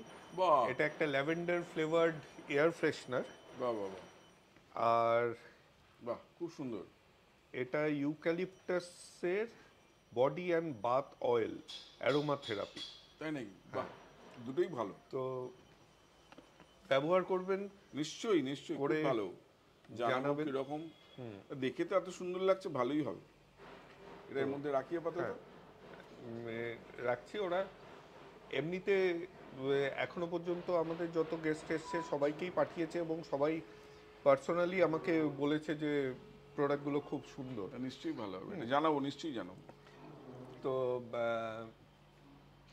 আপনারা যারা দেখেন এইটা রেগুলারলি, তারাও সময় সুযোগ পেলে মণিপুর আয়ুর্বেদার প্রোডাক্টগুলো কিনে দেখতে পারেন। ডিটেলসগুলো তো আমাদের দেওয়াই থাকে। তো অনেক কিছু প্রোডাক্ট আছে, ওদের ওয়েবসাইটে গেলেও দেখতে পাবেন, অ্যামাজন, ফ্লিপকার্ট সব জায়গাতেই পাওয়া যায়। এবার আসি আপনার বই। হ্যাঁ নিশ্চয়ই। টেগার্টের আন্দামান ডায়েরি। টেগার্ট কেন? এত লোক, চার্লস টেগার্ট হঠাৎ কেন? এটা কি ছিল, চার্লস টিগার তো তখনকার দিনে একটা মুখ্য লোক। মানে যত বিপ্লবী আন্দোলন হচ্ছে তাকে দমন করবার জন্য একটা প্রতিরূপ বলে, সে হচ্ছে চার্লস অগাস্টাস টেগার্ট। উনি অনেকটা সময় জুড়ে কলকাতা পুলিশে ছিলেন, অনেক তলা থেকে ওপরে উঠেছেন। প্রায় ধরো একাধিক্রমে 25 থেকে 30 বছর কলকাতা পুলিশে উনি করেছেন, এবং বিপ্লবী দমনে একটা সিদ্ধহস্ত, মানে একটা, তারা একটা এক্সাজারেটেড ইন্টারেস্ট ছিল বিপ্লবীদের দমন করবার জন্য। এবার চার্লস টেগার্ট করলেন কি, যেমন আলিপুর বোমার মামলায় এতগুলো লোকের আর কি শাস্তি হলো, এবং এতগুলো লোকের দ্বীপান্তর হলো, ফাঁসির আদেশ হলো, চার্লস টেগার্টের মনে হলো যে তারপরেও তো বোমা যে ওরা বানাতো, এই পিট্রিক অ্যাসিড বম, এখনও তো সেই ভীষণ বিভিন্ন জায়গায় তো সেই বোমা কি বলে পাওয়া যাচ্ছে। ওরা চলে যাওয়ার পরেও অনেকটা বড় বড় বোম অ্যাটাক হয়েছে বিভিন্ন জায়গায়। তখন তখন চার্লস টেগার্টের মনে হলো নিশ্চয়ই এরা বোমার কায়দাটা, বানাবার কায়দাটা আরও কাউকে কাউকে শিখিয়ে গেছে, যার জন্য কিছুতেই এদের বোমার কি বলে বানানোটা কি বলে বন্ধ করা যাচ্ছে না। সেই জন্য চার্লস টেগার্ট আন্দামানে গিয়েছিলেন। যে সমস্ত বিপ্লবী, ওই উল্লাসকর দত্ত, উপেন্দ্রনাথ ব্যানার্জি, তারা যারা আছেন ওখানে তাদেরকে জেরা করবার জন্য আবার, যে তোমরা কাউকে শিখিয়ে এসছো কিনা। ওই জন্য এই চার্লস টেগার যে আন্দামানে গিয়েছিলেন 1913 সালে, এরা অ্যারেস্ট হয়ে গেছে কবে, 1909-10 অ্যারেস্ট হয়ে আন্দামান চলে গেছে। তার 3 বছর পরে, তখনও বোমা কিছুতেই কন্ট্রোল করা যাচ্ছে না। তো 1913 সালে চার্লস টেগার গেলেন আন্দামান ওদেরকে জেরা করে জানতে যে কোনো আরও কিছু লিড পাওয়া যায় কিনা, সূত্র কোনো পাওয়া যায় কিনা। ওই জন্যেই আর উনি ফেরার পরে notes on Andaman inquiry, notes on Andaman inquiry নামে একটা ফাইল, বিরাট মোটা একটা ফাইল তৈরি করে সাবমিট করে, এবং যেটার ফলে চন্দননগরের বিপ্লবীদের উপর নজরদারি রাখবার সিদ্ধান্ত হয়, আর অনেক কিছু হয় আর কি। সেই জন্য এটা খুব ইম্পর্টেন্ট একটা ডকুমেন্টেশন, যে চার্লস টেগারের আন্দামান ডায়েরি। তাতে অনেক কিছুই জানা যায়, কে পুলিশকে কনফেশন দিয়েছিল, কে পুলিশকে কিচ্ছু বলেনি। যেমন উনি বলছেন হেমচন্দ্র দাস টেগার্টকে দেখেই এমন একটা ভ্রুকুটি করলেন যে টেগার্ট বললো ওকে তো কিছু বলবেই না, ওকে যাওয়ার কোনো মানেই হয় না। আবার বারিন ঘোষ অনেক কিছু বলে দিল কোথায় কী হয়েছে না হয়েছে। এই জন্য যে মিথ কিছু থাকে না, এই বিরাট বিপ্লবী পুলিশের রেকর্ডে যখন দেখা যাচ্ছে এরা পুলিশকে বলেছে অনেক কিছু, তখন আর সেই, আর আমি খুব অবজেক্টিভ ইয়েতে বিশ্বাস করি। পুলিশের কাছে গিয়ে অনেকে অনেক কিছু বলে দেয়, আবার বাইরে অনেকে বিপ্লবী থাকে, কিন্তু যখন ইতিহাস লিখবো তখন দুটো দিকই দেখাতে হবে। এটাতে আমি ফিরবো, কারণ এটা আমার একটা প্রশ্ন আছে আপনার কাছে। কিন্তু তার আগে এই স্বাধীনতা সংগ্রাম ব্যাপারটাকে মিটিয়ে নিই। অগ্নিপুরুষ, হুম, সূর্য সেনের উপরে বই। না, অগ্নিপুরুষটা, হ্যাঁ অগ্নিপুরুষ সূর্য সেন লিখেছিলাম। তো এই এইগুলো তো সবই স্বাধীনতা সংগ্রামের উপরে। তারপর বাঘাযতীন নিয়েও কিছুদিন আগেই লিখলেন। তো আমার প্রশ্ন হচ্ছে, এটা পাবলিশাররা বেটার বলতে পারবে, আজকের প্রজন্ম আর কেনে এই বইগুলো? দেখো, অগ্নিপুরুষ বেরিয়েছিল 1999 সালে, 2000 সালে। আজকে 2024। হ্যাঁ, তখন তো চলেছে খুব অগ্নিপুরুষ, সবাই এখন তো মানে 2024, এখনো পাবলিশার এরপর অনেকগুলো খুললে দেখা যাবে, বইয়ের পাতা খুললে অনেকগুলো প্রিন্ট হয়ে গেছে, কিন্তু সে বন্ধ করেনি, কিন্তু এখনো চালাচ্ছে, তার মানে বিক্রি হচ্ছে। হয়। কিন্তু এখানে মজাটা হচ্ছে লিখতে হবে এখনকার মতো করে। মানে ধরো কি বলতে চাইছি, যদি কোনো বিপ্লবীর উপর তুমি অলৌকিকত্ব আরোপ করো, দেবত্ব আরোপ করো, তাকে প্রায় যদি এটা অলৌকিক মানুষ করে তোলো, তখন মানুষের সঙ্গে তার একটা ডিফারেন্স তৈরি হয়ে যায়। কিন্তু যদি আমি চরিত্রটাকে এরম করে করি এবং সেটাই সম্ভবত কাছের, সেও মানুষ, আমার আপনার মতো মানুষ, তোমার আমার মতো মানুষ, সেই স্বাধীনতার জন্য এই কাজটা করেছে যদি, এবং সেও তারও প্রেম ভালোবাসে, তার তীব্র প্রেম, যে বিপিন পালের মেয়েকে সে ভালোবাসতো, লীলা পালকে, এবং সেই লীলা পাল অন্যত্র বিবাহ হয়ে গেছিল। ও জেল থেকে বেরিয়ে এসে দেখে যে ও বিয়ে হয়ে গেছে অন্য জায়গায়, প্রচণ্ড শক পায়। তারপরে তার হাজব্যান্ড মারা যায় লীলা পালের, নৃপেনবাবু। লীলার মানে কোমর থেকে পা অবধি পঙ্গু হয়ে যায়। তখন উল্লাসকর বলে যে এখনই ওকে আমার বেশি দরকার, বলে তাকে নিয়ে এসে তাকে বিবাহ করে, এবং যেখানে যেতেন কোলে করে লীলাকে সঙ্গে করে নিয়ে যেতেন। আচ্ছা, এর মধ্যে একটা তীব্র প্রেম আছে। এই যে মানুষের সঙ্গে মানুষের প্রেম, ওই প্রেমটা না থাকলে বিপ্লব হয় না। হ্যাঁ, মানে মানুষকে ভালোবাসতে না পারলে, ভালোবাসা না থাকলে বিপ্লব হবে না। যেটা পরের দিকে চারু মজুমদার বলতেন না, যে কাঁদতে জানে না সে বিপ্লবী হতে পারবে না। অদ্ভুত কথা, কিন্তু বলতেন ওই কাঁদতে জানে না, যার আবেগ নেই সে বিপ্লব হতে পারবে না, তো বিপ্লবী হতে পারবে না।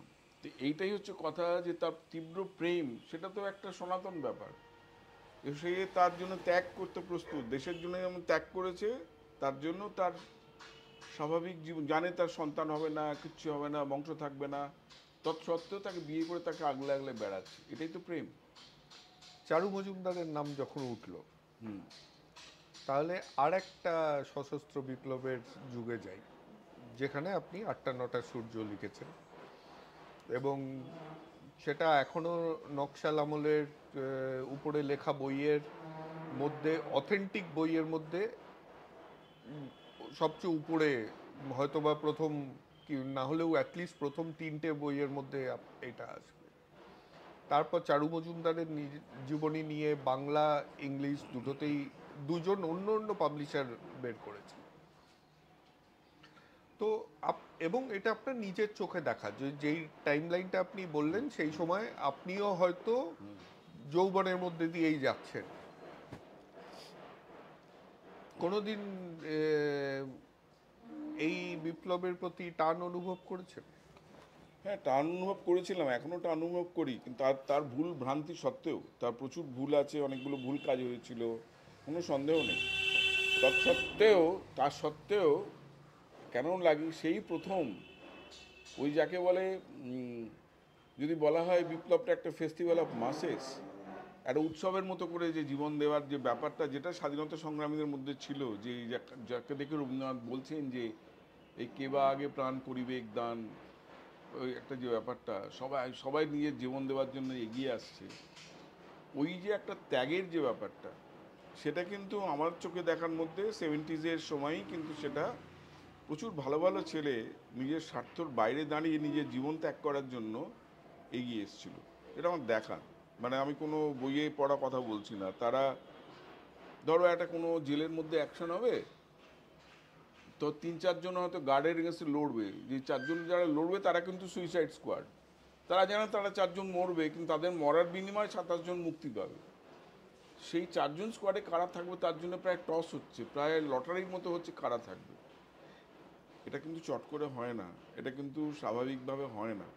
তার মনের মধ্যে একটা কিছু একটা তেজ থাকলে বা কোনো একটা ত্যাগের দর্শন এসে গেলে তবেই করে। সেটা ভুল কি ঠিক সে আমি আলোচনায় পরে যাব, ভুল তো ছিলই, তার জন্য ফেল করলো। কিন্তু আমি বলছি যে এই যে চালিয়ে দেওয়া যে আমি ত্যাগ করব আমার জন্য যেন দেশটা ভালো থাকে, আমার জন্য যেন আমার সন্তান যেন ভালো থাকে, সেইটা কিন্তু আনাটা খুব একটা শক্ত ব্যাপার, সহজ ব্যাপার নয়। তো এমন কেউ আছে যার সাথে বন্ধুত্ব ছিল কিংবা স্কুলে একসাথে যেতেন, যে এখন আর নেই, ওই সময়ে প্রাণ দিয়েছে? হ্যাঁ, তাদের কয়েকটা নাম বলবেন তাদের স্মৃতিতে শ্রদ্ধায়? তাও অনেকেই যারা বন্ধু বান্ধব ছিল, ওরা পাড়ায় থাকতো। গোবিন্দ বলে একটি ছেলে, গোবিন্দ শেতলা মন্দিরের ওখানে থাকতো আর কি। ওকে তো যে ভবানী দত্ত লেনে যে মারলো না, অনুপ বিধুর শঙ্কু ইত্যাদি ইত্যাদি, তখন তো গোবিন্দ মারা যায়, ওই সময়টা পুলিশ গুলি করে দেয়। তারপরে আরও অনেকে আছে, তার খোঁজই পাওয়া যায়নি, ধরে নেওয়া হয় যে সে মারা গেছে ইত্যাদি। আবার এরকমও দেখেছি এমন ছেলে, হয়তো কেউ এসে বলছে যে অমুক কোথায় বলো, তার এগেনস্টে রিভলভার ধরেছে, সে বলছে হ্যাঁ আমি জানি কিন্তু আমি বলবো না, মেরে দাও আমাকে। এরকমও দেখেছি। তাকে মারেনি, কিন্তু তাকে তো মানে তার হাত ভেঙে দিয়েছিল বা কিছু করেছিল, এরকম করেছে। এমন দেখেছেন যে যাকে অতখানি ধমকিও দিতে হয়নি, শুধু অ্যারেস্ট করেছিল বলে হ্যাঁ, গলগলিয়ে বলে দিয়েছে সব? সেরকম তো দেখেইছি আর কি। আমাদের স্কুলের বন্ধুই আছে, সে খুব নাম করা লোক এখন, দর্শনের একজন অধ্যাপক, নাম করা লোক। তাকে গালাগাল দিয়েছিল বলেই সে অনেকের নাম টাম বলে দিয়েছিল আর কি। তো নাম মানে বলবো না। গালাগাল কে দিয়েছিল? পুলিশে পুলিশ গালাগাল পুলিশ দিয়েছিল বলে? প্রচণ্ড গালাগাল দিয়েছিল, সে নাকি অত গালাগাল সহ্য করতে পারেনি বলে নাম বলে দিয়েছিল। মানে ফিজিক্যালও না, নয়? না ফিজিক্যাল না। সে দেখো আমি কি বলে কারোর কাছে গালাগালটা এত গভীর হয়ে বাজে। ক্লাস তখন 10-11-এ পড়ে, 15-16 বছর বয়স। আমি অনেকেই তাকে ক্ষমা করতে পারিনি, এখনও করেনি, কিন্তু আমি করে দিয়েছি। তার কারণটা হচ্ছে যে কি করা যাবে, যদি কেউ না নিতে পারে, নামটা বলে দেয়, তাকে তাকে দোষ দেওয়া যায় না। তার মনটা মেকআপটা ওরকম, গালাগালের তীব্রতাটা সে সহ্য করতে পারেনি। তার বাবা মা তুলে গালাগাল দিচ্ছে, মায়ের চরিত্র নিয়ে গালাগাল দিচ্ছে, সে কান্নাকাটি করে বলে দিয়েছে। এগুলোকে মনে রাখতে নেই, এগুলো হচ্ছে মানুষ এক এক সময় এক এক রকম। প্রত্যেক মানুষই যে একদম জন্মে বিরাট একদম চে গুয়েভারা হয়ে যাবে বা ফিডেল ক্যাস্ট্রো হয়ে যাবে, এটা ভাবার কোনো কারণ নেই। আচ্ছা, একটু অন্যদিকে যাই। আপনার তো এত বই লেখা হয়ে গেল, প্রায় ইংলিশ বাংলা মিলিয়ে প্রায় 30-এর কাছাকাছি হ্যাঁ, বই অত হয়ে না, গেল। একটু কম। হ্যাঁ, তারপর হিসাব রেখেছেন? আমি রাখি তাহলে না। তাহলে আমার আমার একটা সোজা দর্শন কি জানো তো ভাই, এই যে বইটা লেখা হয়ে গেল তার দিকে আর ফিরে তাকাই না, সে হ্যাঁ, তাও তখন তাহলে দেখা। তাহলে হয়তো আমিই ঠিক, কারণ আমার সামনে লিস্ট আছে। ও আচ্ছা আচ্ছা। তো এবার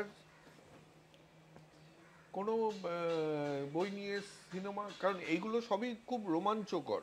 হ্যাঁ, এবং রিসার্চ করা ফ্যাক্ট আছে যেই রোমাঞ্চে আপনি হয়তো ফিকশনের মতন করে অনেক লিখেছেন, যেমন ওই ব্যালাড অফ হ্যাঁ, ballad of remittent fever, Remittent Bangla Fever, ছিল অবিরাম জ্বরের রূপকথা। রূপকথা। ওটা ছিল 1965 থেকে, সরি 1865 থেকে 1965, 100 বছরের জনস্বাস্থ্যের ইতিহাস, সবই কলকাতার প্রেক্ষিতে জনস্বাস্থ্য ডেভেলপ করছে, তার তার সেই প্রেক্ষিতে তিনজন ডাক্তারের একটা কাল্পনিক কাহিনী, হ্যাঁ। যাতে করে জনস্বাস্থ্যের অগ্রগতিটা বোঝানো যায়। তো এইগুলো তো ফিল্ম স্ক্রিপ্টের জন্য একদম দুর্ধর্ষ।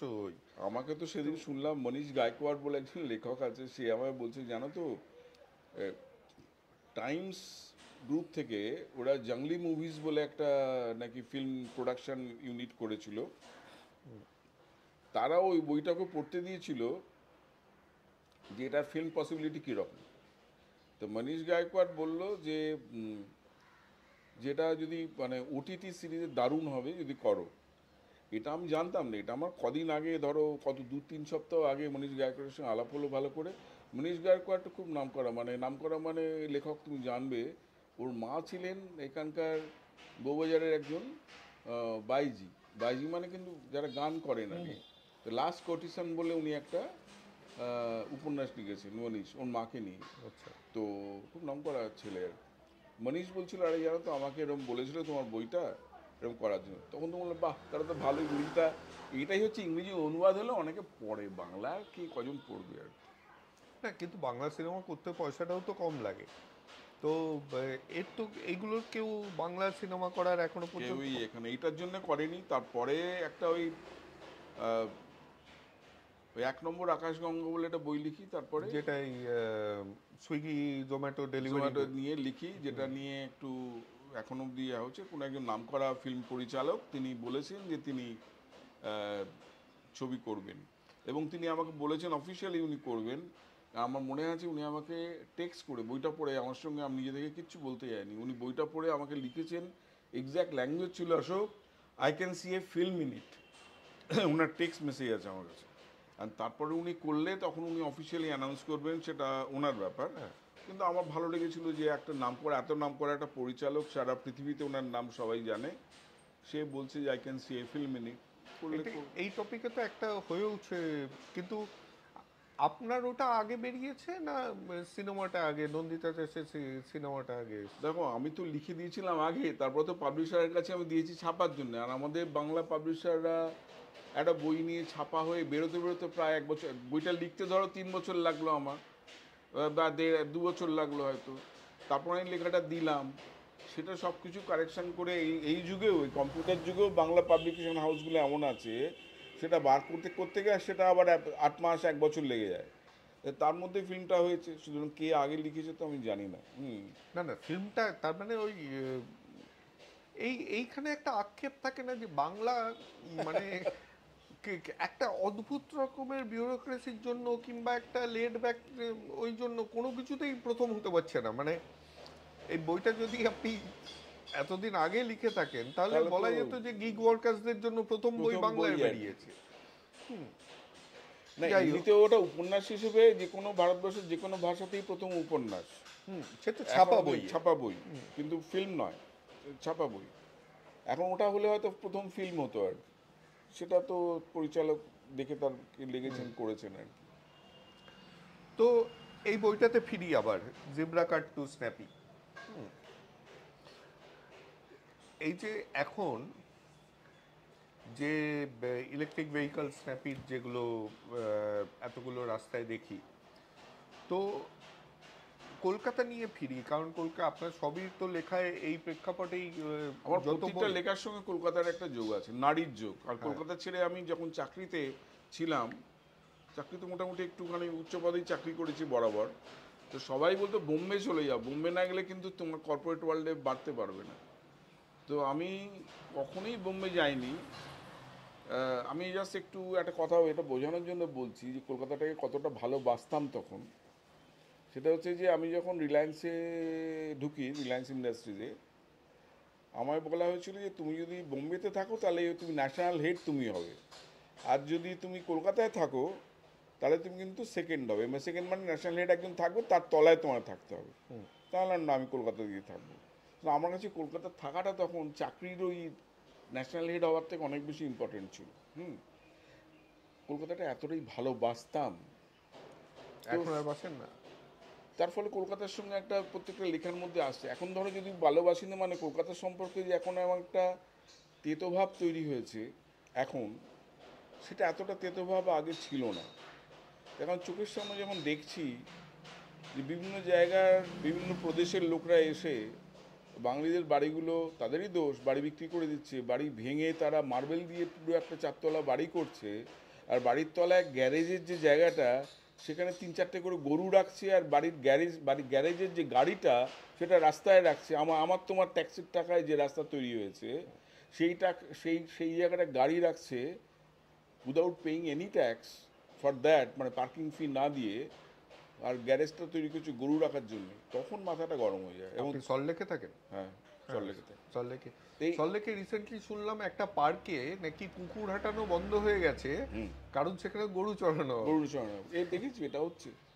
এমন এমন দোকান হয়েছে যেখানে গেলে মানে তোমার পাশে যদি সেই প্রদেশের লোকরা থাকে, হ্যাঁ বলুন কে বলতে হয় বলে তার দিকে এগিয়ে যাবে, তখন মাথাটা কিরকম গরম হয়ে যায়।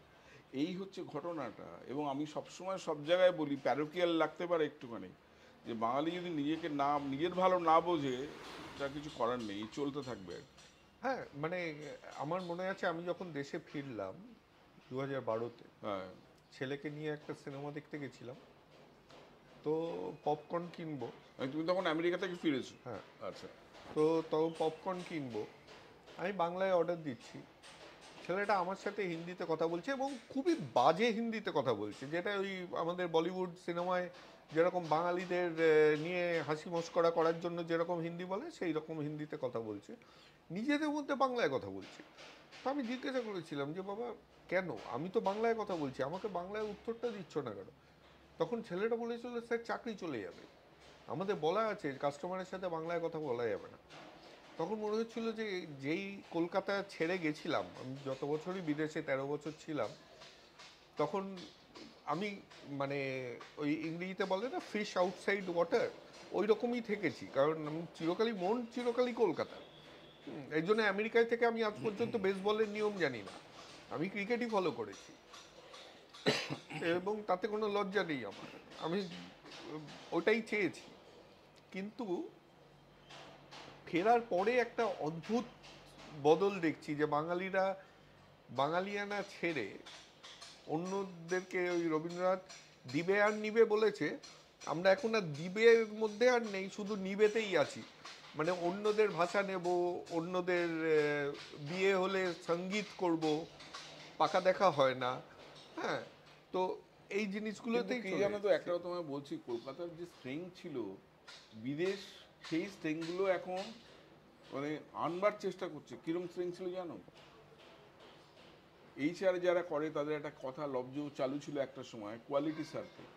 কোয়ালিটি সার্কেলটা কি জিনিস না, তুমি যখন কোনো সিদ্ধান্ত নিচ্ছ, ফ্যামিলির সবাইকে ইনভলভ করে তাহলে যে সিদ্ধান্তটা নেওয়া হবে তাতে ভুলচুক কম হওয়ার কথা থাকবে, অনেকে মিলে নেওয়া হচ্ছে। কারণ তখন আর দুটো চোখ দেখছে না, এক জোড়া চোখ নয়, তখন কয়েক জোড়া চোখ সেটাকে দেখছে, একটা মাথা নয়, তখন কয়েকটা মাথা সেটা নিয়ে আলোচনা করছে। এটাই কোয়ালিটি সার্কেলের নাকি নিয়ম, এটা থিওরিটিক্যাল কথাবার্তা। আরে ভাই, আমরা যে রকে বসে আড্ডা মারতাম বাড়ির পাশে, সেখানে যে চ্যাটার্জি বাড়ির মেয়েকে বেপাড়ার কোনো দে বাড়ির কোনো ছেলে যদি আওয়াজ দিত, ওই দে বাড়ির ছেলেটাকে এনে কান ধরে উঠবোস করানো হতো রকের সামনে, ব্যাপার সেটেল। চক্রবর্তী বাড়ির সঙ্গে যদি চ্যাটার্জি বাড়ির ঝামেলা হতো, পাড়া রকে সেটা নিষ্পত্তি হয়ে যেত। সিরিয়াসলি এগুলো দেখা, দেখে বড় হয়েছে। ইংরেজিতে যদি কোনো জিনিস ট্রান্সলেশনটা পাচ্ছি না, গন্ডগোল লাগছে, তো রকের বসা বিনয় কাকু হয়তো বুঝিয়ে দিল যে কি বলে, দেখ এটার ইংরেজিটা এরকম করা, ইংরেজির চলনটা এরকম, সেটা এরকম, বুঝিয়ে দিল। এরকম টাইপের লোক আমরা দেখেছি। পাড়ায় নাটকের কম্পিটিশন হবে, বিনয় কাকু যেদিন শোটা হবে, তিনি বিনয় কাকুর বিশ্বভারতীতে লাইব্রেরিয়ানশিপের ফাইনাল ইন্টারভিউ, বিনয় কাকু গেল না। কেননা এই বিনি পয়সার বোঝটা বলে চাকরির পর অনেক পাবো, কিন্তু বিনি পয়সার বোঝটা তো আর বারে বারে হবে না, তো থেকে গেল। আর সে বছর আমরা নাটক কম্পিটিশনে জিতলাম। বিনয় কাকু বিশ্বভারতী আর যায়নি কোনো দিন, এখানে পে অ্যান্ড অ্যাকাউন্টসে কাজ করতো। ওর মতো কোয়ালিফাইড লোক আমি খুব কম দেখেছি। এই যে একটা কম চাহিদার মধ্যে জীবন চালানো, সবাই মিলে একসঙ্গে বাঁচার যে দর্শনটা, সেইটা এগুলো তো কাউকে জোর করে কেউ চাপায়নি, কোনো কোনো মহারাজ এসে করেননি, বা কোনো পাদ্রী এসে বুঝিয়ে যায়নি, বা কোনো বিরাট থিঙ্কার তার দর্শন অনুযায়ী হয়নি। এগুলো কলকাতা শহর ইনহেরেন্ট এগুলো ছিল। আমরা সেই ভ্যালুসটাকে নষ্ট করলাম, সমাজের ফ্যাব্রিকটাকে আমরা নষ্ট করলাম সিস্টেমেটিক্যালি।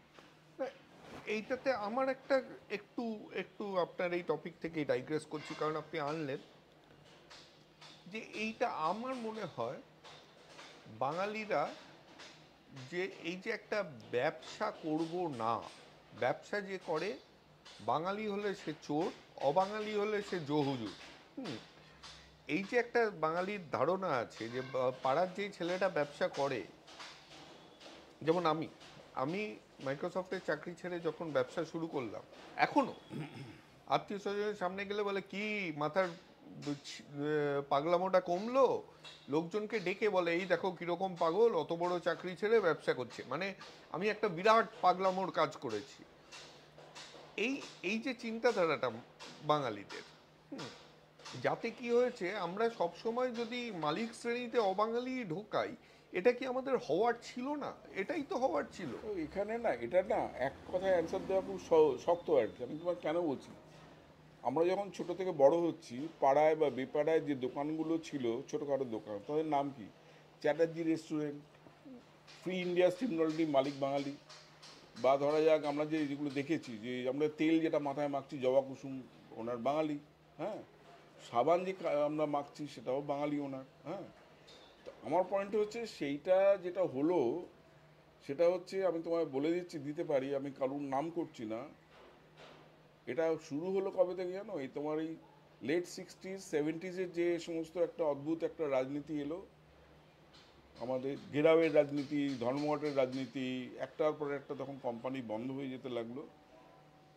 আমার তো এখন সন্দেহ হয় ওদেরকে তখন মানে ইন্ধন জুগিয়েছিল এই সমস্ত কিছু অবাঙালি লোকজন, যাতে করে এগুলো বন্ধ হোক, তাহলে আমরা ঢুকে পড়বো। মানে আমার মনে হয়, এটা হয়তো জানি না সত্যি কি না, হয়তো খোঁজ করলে দেখা যাবে, আমি দেখিনি কখন। আমি তো ছোটকাল বাঙালি দেখেছি ব্যবসা করেছে।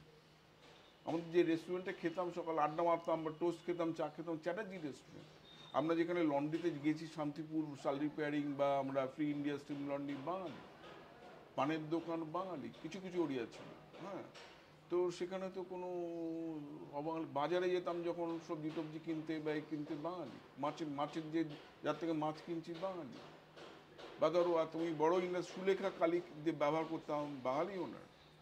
তেল ব্যবহার করছি, বাঙালি ওনার। সাবান কোম্পানি বাঙালি। ঘি, লক্ষ্মী ঘি, বাঙালি ওনার। এগুলো তো আমরা দেখে বড় হয়েছি। বন্ধ হলো কেন?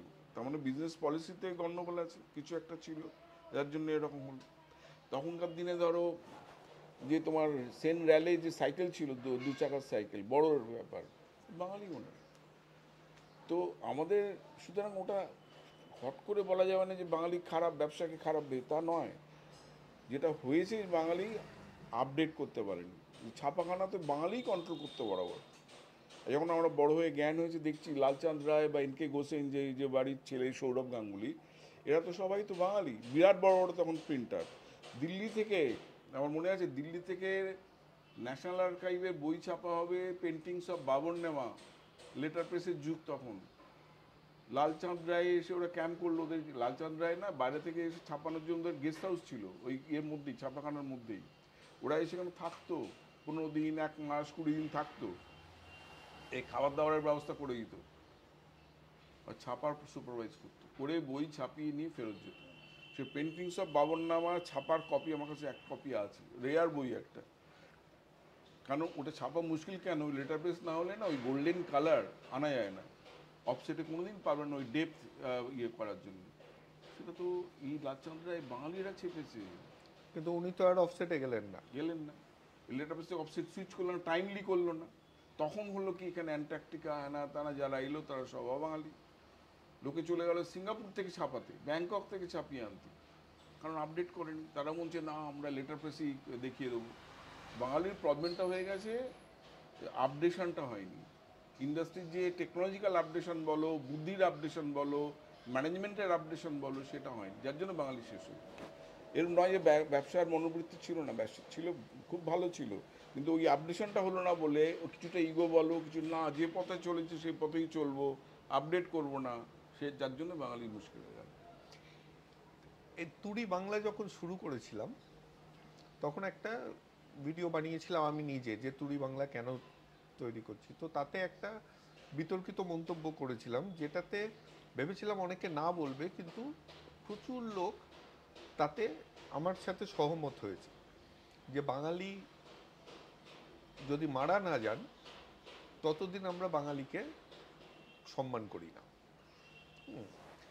মারা গেলে তবেই তাকে সম্মান করব। তো তার মধ্যে একজন হয়তো সুনীল গঙ্গোপাধ্যায় একটু আলাদা করে রেখে দেবো, না হলে অবশ্যই তিনিও বিরাট, মানে তিনিও বিরাট বলার আমি কেউ নই, মানে তিনি বিরাটই, রবীন্দ্রনাথ ঠাকুর। হ্যাঁ, কিন্তু ল অফ অ্যাভারেজ বলে একটা ব্যাপার আছে, তো এত লিখেছেন তার মধ্যে একটাও খারাপ নয়। হতেই পারে, যেটা আমি জানি না, কারণ আমার অত পড়াশোনা কার কথা নেই। বলছো? রবীন্দ্রনাথ ঠাকুর? হ্যাঁ, সুনীল গাঙ্গুলির কবিতা আছে, 3 জোড়া লাথির গায়ে পাপসের লুটোয় রবীন্দ্র রচনা বলি। ওগুলো রবীন্দ্রনাথকে অস্বীকার করে লেখার চেষ্টা করেছিল, ওরাই করেছে। কিন্তু সেই জায়গায় নজরুল, কাজী নজরুল ইসলাম, শরৎচন্দ্র আমরা গুরুত্বই দিলাম না। মানে হ্যাঁ, শুধু পাঠ্যপুস্তকের না, আমি আজকালকার ওই বলছি, যারা ওই ক্লাস 5-এ মাইকেল মধুসূদন পড়াচ্ছি, সেই বাচ্চাটা বাংলা ভাষা কেন শিখবে?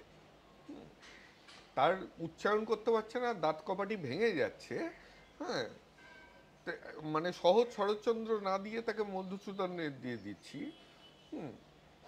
তো এই এই আমার খুব ইচ্ছা, মানে আপনি একটু সাহায্য করলে ভালো হয়, যে আমাদের শিক্ষানীতি যারা তৈরি করে এই রকম কারোর সাথে আমি একদিন বসে আমার কয়েকটা প্রশ্ন আছে তাদের, যে এটা তো আপনি যেটা বললেন শুধু ইতিহাস নয়, এবং এই যে মানে আনপ্ল্যান্ড ভাবে জিনিস করা। আর সরি, আমি অনেক কথা বলছি, কারণ এই জায়গাটা আবেগের জায়গায় আপনি একটু ঘা দিয়ে দিয়েছেন।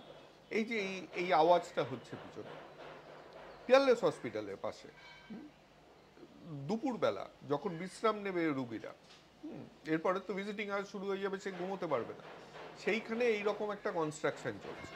অথচ বাইরে দেখবে নো হর্ন প্লিজ বলে একটা হ্যাঁ, একটা বিলবোর্ড দেওয়া আছে। একটু আগে বেয়াদবের মতন যে লোকটা হর্ন মেরে গেল, তার কি হলো, তার সামনের, আমি তো দেখতে পাচ্ছি সামনের গাড়িটা একটু আস্তে চলছে, তার এইটুকু ধৈর্য নেই যে আমি একটু আস্তে চলি, তার কিন্তু কোনো কাজ নেই, আমি লিখে দিচ্ছি, তার কোনো কাজ নেই, গিয়ে সেই কোথাও গিয়ে বসেই যাবে। একদমই তাই, এটা হচ্ছে বাঙালিদের এটা মুশকিল। আর এখানে যারা গাড়ি চালায় বিদেশিরা আসলে তো অবাক হয়ে যায়, অকারণে হর্ন মেরে যাচ্ছে।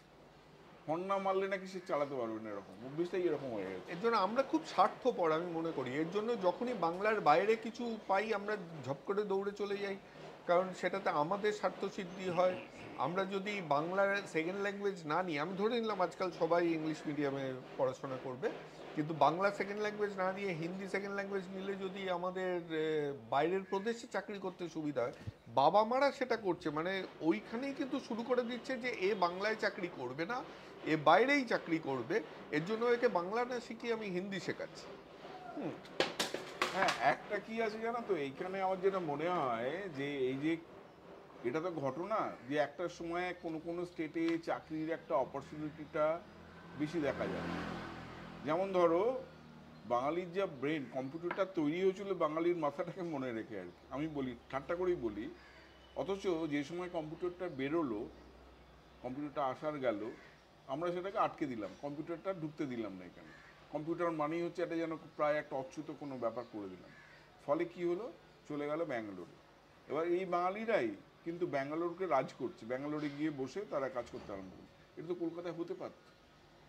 আজকে কলকাতা শহরে একটা সেমিকন্ডাক্টর ইন্ডাস্ট্রি হতেই পারে যদি কেউ উদ্যোগ নেয়, বাঙালি উদ্যোগ নিল, তো দেখা গেলো সেটা সরে গেল অন্য জায়গায়। তো এই যে জিনিসগুলো হতে থাকে, আমরা যে একটা যে এখানে কম্পিউটারটা নিয়ে বাঙালিদের কিন্তু মাথার জন্যই তৈরি হচ্ছে তোমার এই কম্পিউটারটা, আমি বলছি এত ভালো তারা প্রোগ্রামিং করতে পারে, এত ভালো তারা কাজকর্ম করে কম্পিউটারে। ক্যালিফোর্নিয়া গিয়ে রুল করছে বাঙালিরা, গেমিং ইন্ডাস্ট্রি রুল করছে বাঙালিরা।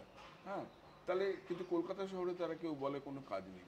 কলকাতা শহরে যে লেভেলের কাজ তারা করে ক্যালিফোর্নিয়া গিয়ে বা ব্যাঙ্গালোরে গিয়ে, কলকাতায় বলে, আমি যখন বলি যে কেন এখানে তো অমুক কোম্পানি আছে তমুক কোম্পানি আছে কেন নেই, বলে এখানে ওরা বিপিও করে রেখে দিয়েছে, এখানে সিরিয়াস কাজগুলো এখানে প্রায় করেই না কিছু, সব ওইখান থেকে করে।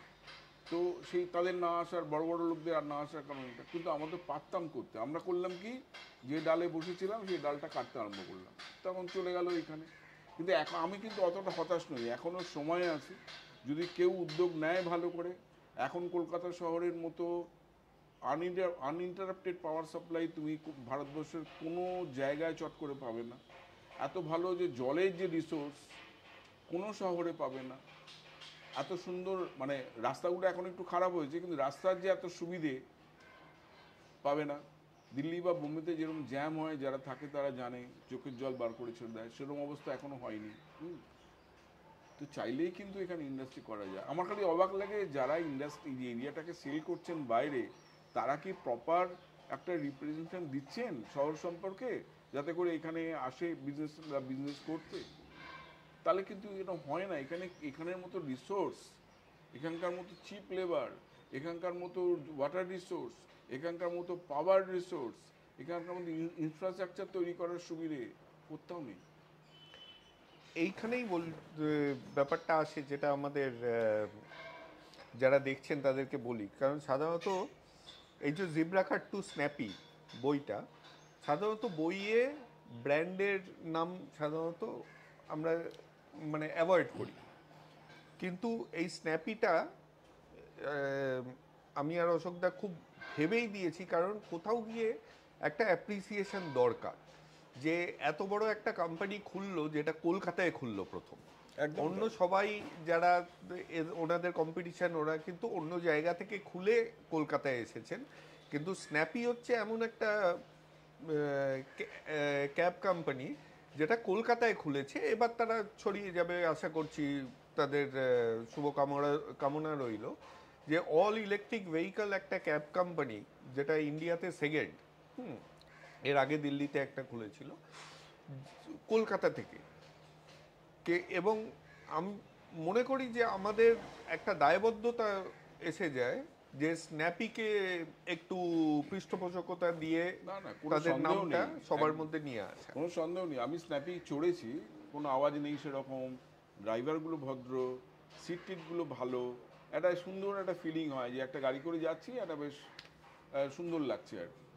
তো সেটার জন্যই হয় দরকার। আর এটা একটা খুব সত্যি কথা, এই কোম্পানিটা করেছে কলকাতাতে, কলকাতা থেকে সে বড় মানে গ্রো করছে, করছে। অনেকে যারা এসছেন কলকাতার কোম্পানি কিনে এসছেন, ওটা ইনঅর্গানিক একটা রাস্তায় এসছেন আর কি, টেক ওভার করে এসছেন। আর এরা তৈরি করেছে কোম্পানিটা, এখান থেকে গ্রো করার চেষ্টা করে, দুটো তফাৎ আছে। সুতরাং এর একটা পৃষ্ঠপোষণা দরকার, এর একটা পৃষ্ঠপোষকতা করার দরকার, এবং আমার মনে হয় সেটা করবেও লোকে। আর এন্ড অফ দ্য ডে সেটা হচ্ছে বিজনেস রুল, সে যা কী হবে পরের ব্যাপার। কিন্তু এখন তো আমাদের তো ভালোই লাগছে যখন করবো, আর কি করাই উচিত। তো এই বইটা এবার একটু এসে আপনার পিয়ারের জীবন নিয়ে কথা হলো না, কিন্তু যেহেতু লম্বা হয়ে যাচ্ছে, অনেক আপনাকে লম্বা হয়ে যাবে, আরেকদিন আর বলতে গেলে কোনো শেষ নেই। আরেকদিন সেই গল্পগুলো শুনবো, যে পিয়ার কাকে বলে। কারণ এখন কি হয়, যেটা আমি বললাম, আমাদের ধারণা পিয়ারের, আমি অনেক বাচ্চাদের দেখি যারা পিয়ার মানেই হচ্ছে খবরের কাগজে একটা আর্টিকেল বের করা আর রাতে পার্টিতে গিয়ে মদ্যপান করা, এছাড়া যেন পিয়ারে কিছু নেই। হ্যাঁ, এইটা যে কত ভ্রান্ত ধারণা, সেই জিনিসটা আপনার সাথে যোগাযোগ করার পরে আমারও কেটেছে কিছুখানি। আমি চাইবো যারা পিয়ার নিজেদের আমারও বলতে career ভালো বানাচ্ছে, লাগবে, কারণ ওটা পিয়ার মানে ওরকম ওয়াইনিং ডাইনিং নয়, পিয়ার তাদেরও অনেক শিক্ষণীয় আছে, কিন্তু সেটা আরেক দিন নেব। এই বইটাতে ফিরি। বইটার মধ্যে অনেক গল্প আছে, যেমন একটা গল্প যেটা আমার এটা আপনার লেখার পরে আমি জানলাম, যে এমজি রোড মানে বুলক কার্ট দিয়ে বন্ধ করে দেওয়া। হ্যাঁ, তো সেইটা যদি আমাদের যারা দেখছে তাদের জন্য একটু বলেন যে কি ঘটেছিল মহাত্মা গান্ধী রোডে। মহাত্মা গান্ধী রোড এখন নাম হচ্ছে, তখন নাম ছিল হ্যারিসন্স রোড, মানে শিয়ালদা থেকে হাওড়ার কানেক্টিং যে রাস্তা, হ্যারিসন্স রোড। তো ওইখানে যেটা হয়েছিল যে একটা সময় এই মহিষ গাড়ি বা এই বলদ গাড়ি এইগুলোর একটা ধর্মঘট হয়, কারণ ওরা যে একটা বেঁধে দিয়েছিল সরকার যে টাকাটা, সেটা ওদের পছন্দ হয়নি। 1 নম্বর। 2 নম্বর, যেখানে সেখান থেকে ধরে ফাইন করতো আর কি, যে দাঁড়িয়ে গেছে ফাইন করছি ইত্যাদি। তার ফলে ওই পুলিশের অত্যাচারটাও পছন্দ হয়নি। এর প্রতিবাদে একটা স্ট্রাইক করে, হরতাল করে। হরতালটা কীরকম? ওই সব গাড়িগুলো দিয়ে পুরো অবরোধ, যাকে বলে এখনকার ভাষায়, পুরো হ্যারিসন রোডটা অবরোধ করে দেয়। তার ফলে গাড়ি টাড়ি চলতে পারছে না, পুলিশ এসে ঝামেলা করে, লাঠিপেটা করে, তাতে বেশ আহত হয়, কিছু লোক মারাও যায়। তো এটা ছিল একটা প্রথম, বলতে গেলে এই বুলক কার্ট, মহিষ গাড়ি এবং বলদ গাড়ির ধর্মঘট, যাতে করে আর কি বঙ্কিম মুখার্জি এরা ঢোকেন এবং তারা এটাকে সাকসেসফুল করেন। তো এটা হচ্ছে একটা বেশ বড় ইম্পর্টেন্ট ঘটনা। তার আগে যেটা হয়েছিল, ওই পালকি গাড়োয়ানরা ধর্মঘট করেছে। পালকি গাড়োয়ানরা, তা পালকি গাড়োয়ানরা যখন ধর্মঘট করে, তখন ওই ব্রাউনলো সাহেব করলেন কি, যে তো মাঝে মাঝে ধর্মঘট করলে মুশকিল, কারণ সাহেবরা সবাই কাজের জায়গায় যায় পালকি করে, এবং পালকি বেয়ারারা যদি ধর্মঘট করে তাহলে যেতে পারবো না। তখন উনি বার করলেন কি কায়দা করে, যে ওই পালকিটার গাড়িটা চাকার সঙ্গে জুড়ে একটা ঘোড়া দিয়ে, প্যালাঙ্কুইন কার বলা হতো, একটা ঘোড়া দিয়ে এটা চালু, ওটা বক্স ক্যারেজ প্যালাঙ্কুইন কার এটা বলা হতো, পালকি গাড়ি চালু করে দিলেন। আবার যেহেতু ব্রাউনলো করেছিলেন, মানে মানুষের জায়গায় একটা ঘোড়া আর পিছনে দুটো চাকা চাকা দিয়ে ওটাকে করে দিলেন, ওই ব্রাউনবেরি গাড়ি করলেন, সেইভাবে চালু হয়ে গেল তখন। তারপর ওটার ফলে এটা হয়েছিল। আর এই বলদ ধর্মঘট এটা হওয়ার ফলে যেটা হলো, তখন একটু মুশকিল হবে, মাঝে মাঝে যদি রাস্তাঘাট এরকম অবরোধ করে দেয়, তখন বাসের নাম্বার বাড়িয়ে দেওয়া হলো, বাসের সংখ্যা বাড়ানো হলো, আর ওর বাসের পারমিট দেওয়া হলো নতুন বাস করার জন্য। হ্যাঁ, এসবই প্রত্যেকটা মানুষকে কাজ করে খেতে হবে। যখন দেখবে এরকম অন্য রাস্তা তারা বার করবেই করবে, এটা নিয়ম। কলকাতা কিন্তু এই দিক দিয়ে এখনো এগিয়ে আছে পাবলিক ট্রান্সপোর্টে, যদি বড় শহরগুলো ভারতবর্ষের দেখা হয়। কোনো শহরেই, আমি ভারতবর্ষের প্রত্যেকটা শহরে থেকেছি, মানে কলকাতা বাদ দিয়ে বোম্বে, দিল্লি, সব জায়গায় আমি ঘুরেছি, থেকেছি। মানে তিরুবনন্তপুরম ব্যাঙ্গালোর নিয়ে তো এখন কেউ কিছু বলতেই চায় না। চায় না, মানে একদম যে অবস্থা, এর মতো ট্রান্সপোর্ট কলকাতায় এখনও যা আছে, যদিও এখনও স্টেট বাস অনেক কমে গেছে, তৎসত্ত্বেও যা আমাদের ট্রান্সপোর্ট আছে, পাবলিক ট্রান্সপোর্ট যা আছে, র্যাপিড ট্রান্সপোর্ট ফেসিলিটি যা আছে, মানে সাংঘাতিক, মানে কোনো জায়গাতে এরকম পাবে না। আর একটা কথা আছে, আমি বলছি অনেক নিন্দার সঙ্গে সঙ্গে এটাও বলি, আজকে যখন ধরুন সেদিন আমি মেট্রো রেল করে যাচ্ছিলাম, এখন তো একটা সুবিধা হয়ে গেছে, চুলগুলো সাদা হয়ে গেছে, যার জন্যে ধরো মেট্রোতে বসলে এখন বেশ দাদু কাকু এর বসুন এরম বলে আর কি। দাদু অবশ্য কেউ বলেনি এখন, জেঠু বসুন এরম বলে। সেদিন আমি বসেছি, আমার ছেড়ে দিল জায়গা, বসলাম সিনিয়র সিটিজেনের সিটটায়, পাশে এক ভদ্রমহিলা বসলেন, বসেই এরকম ফাঁকটাক করে বলেন, এই তার মেয়েকে ডাকছেন, অপত্য স্নেহ উঠলে পড়লো, একটা বাচ্চা মেয়ে, সে কোথায় ক্লাস 10 পড়ে হবে, কালো চশমা পড়া, তার মা তাকে ডাকছে, আয় বস বস, চলে আয় এখানে বস। সেই মেয়েটি তার মাকে বলল, মা ওটা সিনিয়র সিটিজেনের সিট, আমি তো বসবই না, তোমারও বসা উচিত নয়। খুব ভালো লাগলো যে একটা ছেলে সে এরকম করে, একটা মেয়ে সে তার মাকে, মা উঠলেন না অবশ্য, কিন্তু ও বসলো না, সারাক্ষণ কিন্তু দাঁড়িয়ে রইল। এই যে একটা বয়স্কদের প্রতি সম্মান, বা মেয়েদের যে বসার জন্য যে একটা আলাদা ব্যবস্থা, এটাও কিন্তু দিল্লিতে নেই, পাবে না এরকম করে ব্যবস্থা করতে। সুতরাং এটা মানতে হবে আমাদেরই জায়গায়। হ্যাঁ, লেডিস স্পেশাল বোম্বেতে হয়তো লোকাল ট্রেনের মধ্যে লেডিস কামরা আছে, সেটা এখানেও আছে, কিন্তু আমি বলছি এখনো অবধি একটা কিছু কিছু, আগে তো কলকাতায় ঢুকলে আসতে লেডিস বাস আসতে হয়ে যেত তাকে লেডিসকে করবার জন্য, নাপতে দেওয়ার জন্য। তো এইগুলো তো কলকাতায় ছিল, এগুলো আমাদের সমাজের ফ্যাব্রিক, এগুলো ছিল। তো যার জন্য এটাও কিন্তু কলকাতা শহরে যা আছে পাবলিক ট্রান্সপোর্টের ব্যবস্থা এবং তার যে এটিকেট, সেটা কিন্তু চট করে অন্য জায়গায় পাবে না। আজকে তাহলে এইটুকুই থাক। খুব ভালো লাগলো কথা বলে, কিন্তু গল্প শেষ হবার নয়, এই হ্যাঁ। জমে গেছে আড্ডা, আমাদের চলতে থাকুক এরকম মাঝে মাঝে। আবার একদিন বসা যাবে। আর দেখো, এইগুলো তো আওয়াজ তো থাকবেই, কলকাতা শহরে আওয়াজ থাকবে না হতে পারে না, আওয়াজ নিয়ে চিন্তা করো না, যারা শুনবার এই আওয়াজের মধ্যেই শুনে নেবেন কি বলতে চাইছি। আপনারা যারা দেখলেন এই হচ্ছে জিব্রা কাট টু স্ন্যাপি, অশোকদা লিখেছেন, তার না না, সাথে এই আমি আমিও হাত লিখেছি। মেলাচ্ছি, এখানে অনিমেষ লিখেছে। অনিমেষের মধ্যে একটা বড় রোল আছে, নিজেকে যতই ও ছোট করে দেখাক, এটা অনিমেষ না থাকলে বইটা বেরোতো না, এটা বলে দিচ্ছি। অ্যামাজনে পাওয়া যাচ্ছে, আর কিছুদিন পরে বইয়ের দোকানগুলো না, বইয়ের দোকানে অলরেডি এসে গেছে, মানে অক্সফোর্ডে, তারপরে এসে আমার ছবিগুলো থাকলে ভালো হতো, পাইনি এখনো। তো অক্সফোর্ডে, স্টারমার্কে এসে গেছে, এগুলো যে কোনো বড় বইয়ের দোকানে পাওয়া যাবে এখন। আচ্ছা, ঠিক তো আছে, যদি পড়তে চান কিনতে পারেন। কেমন লাগলো?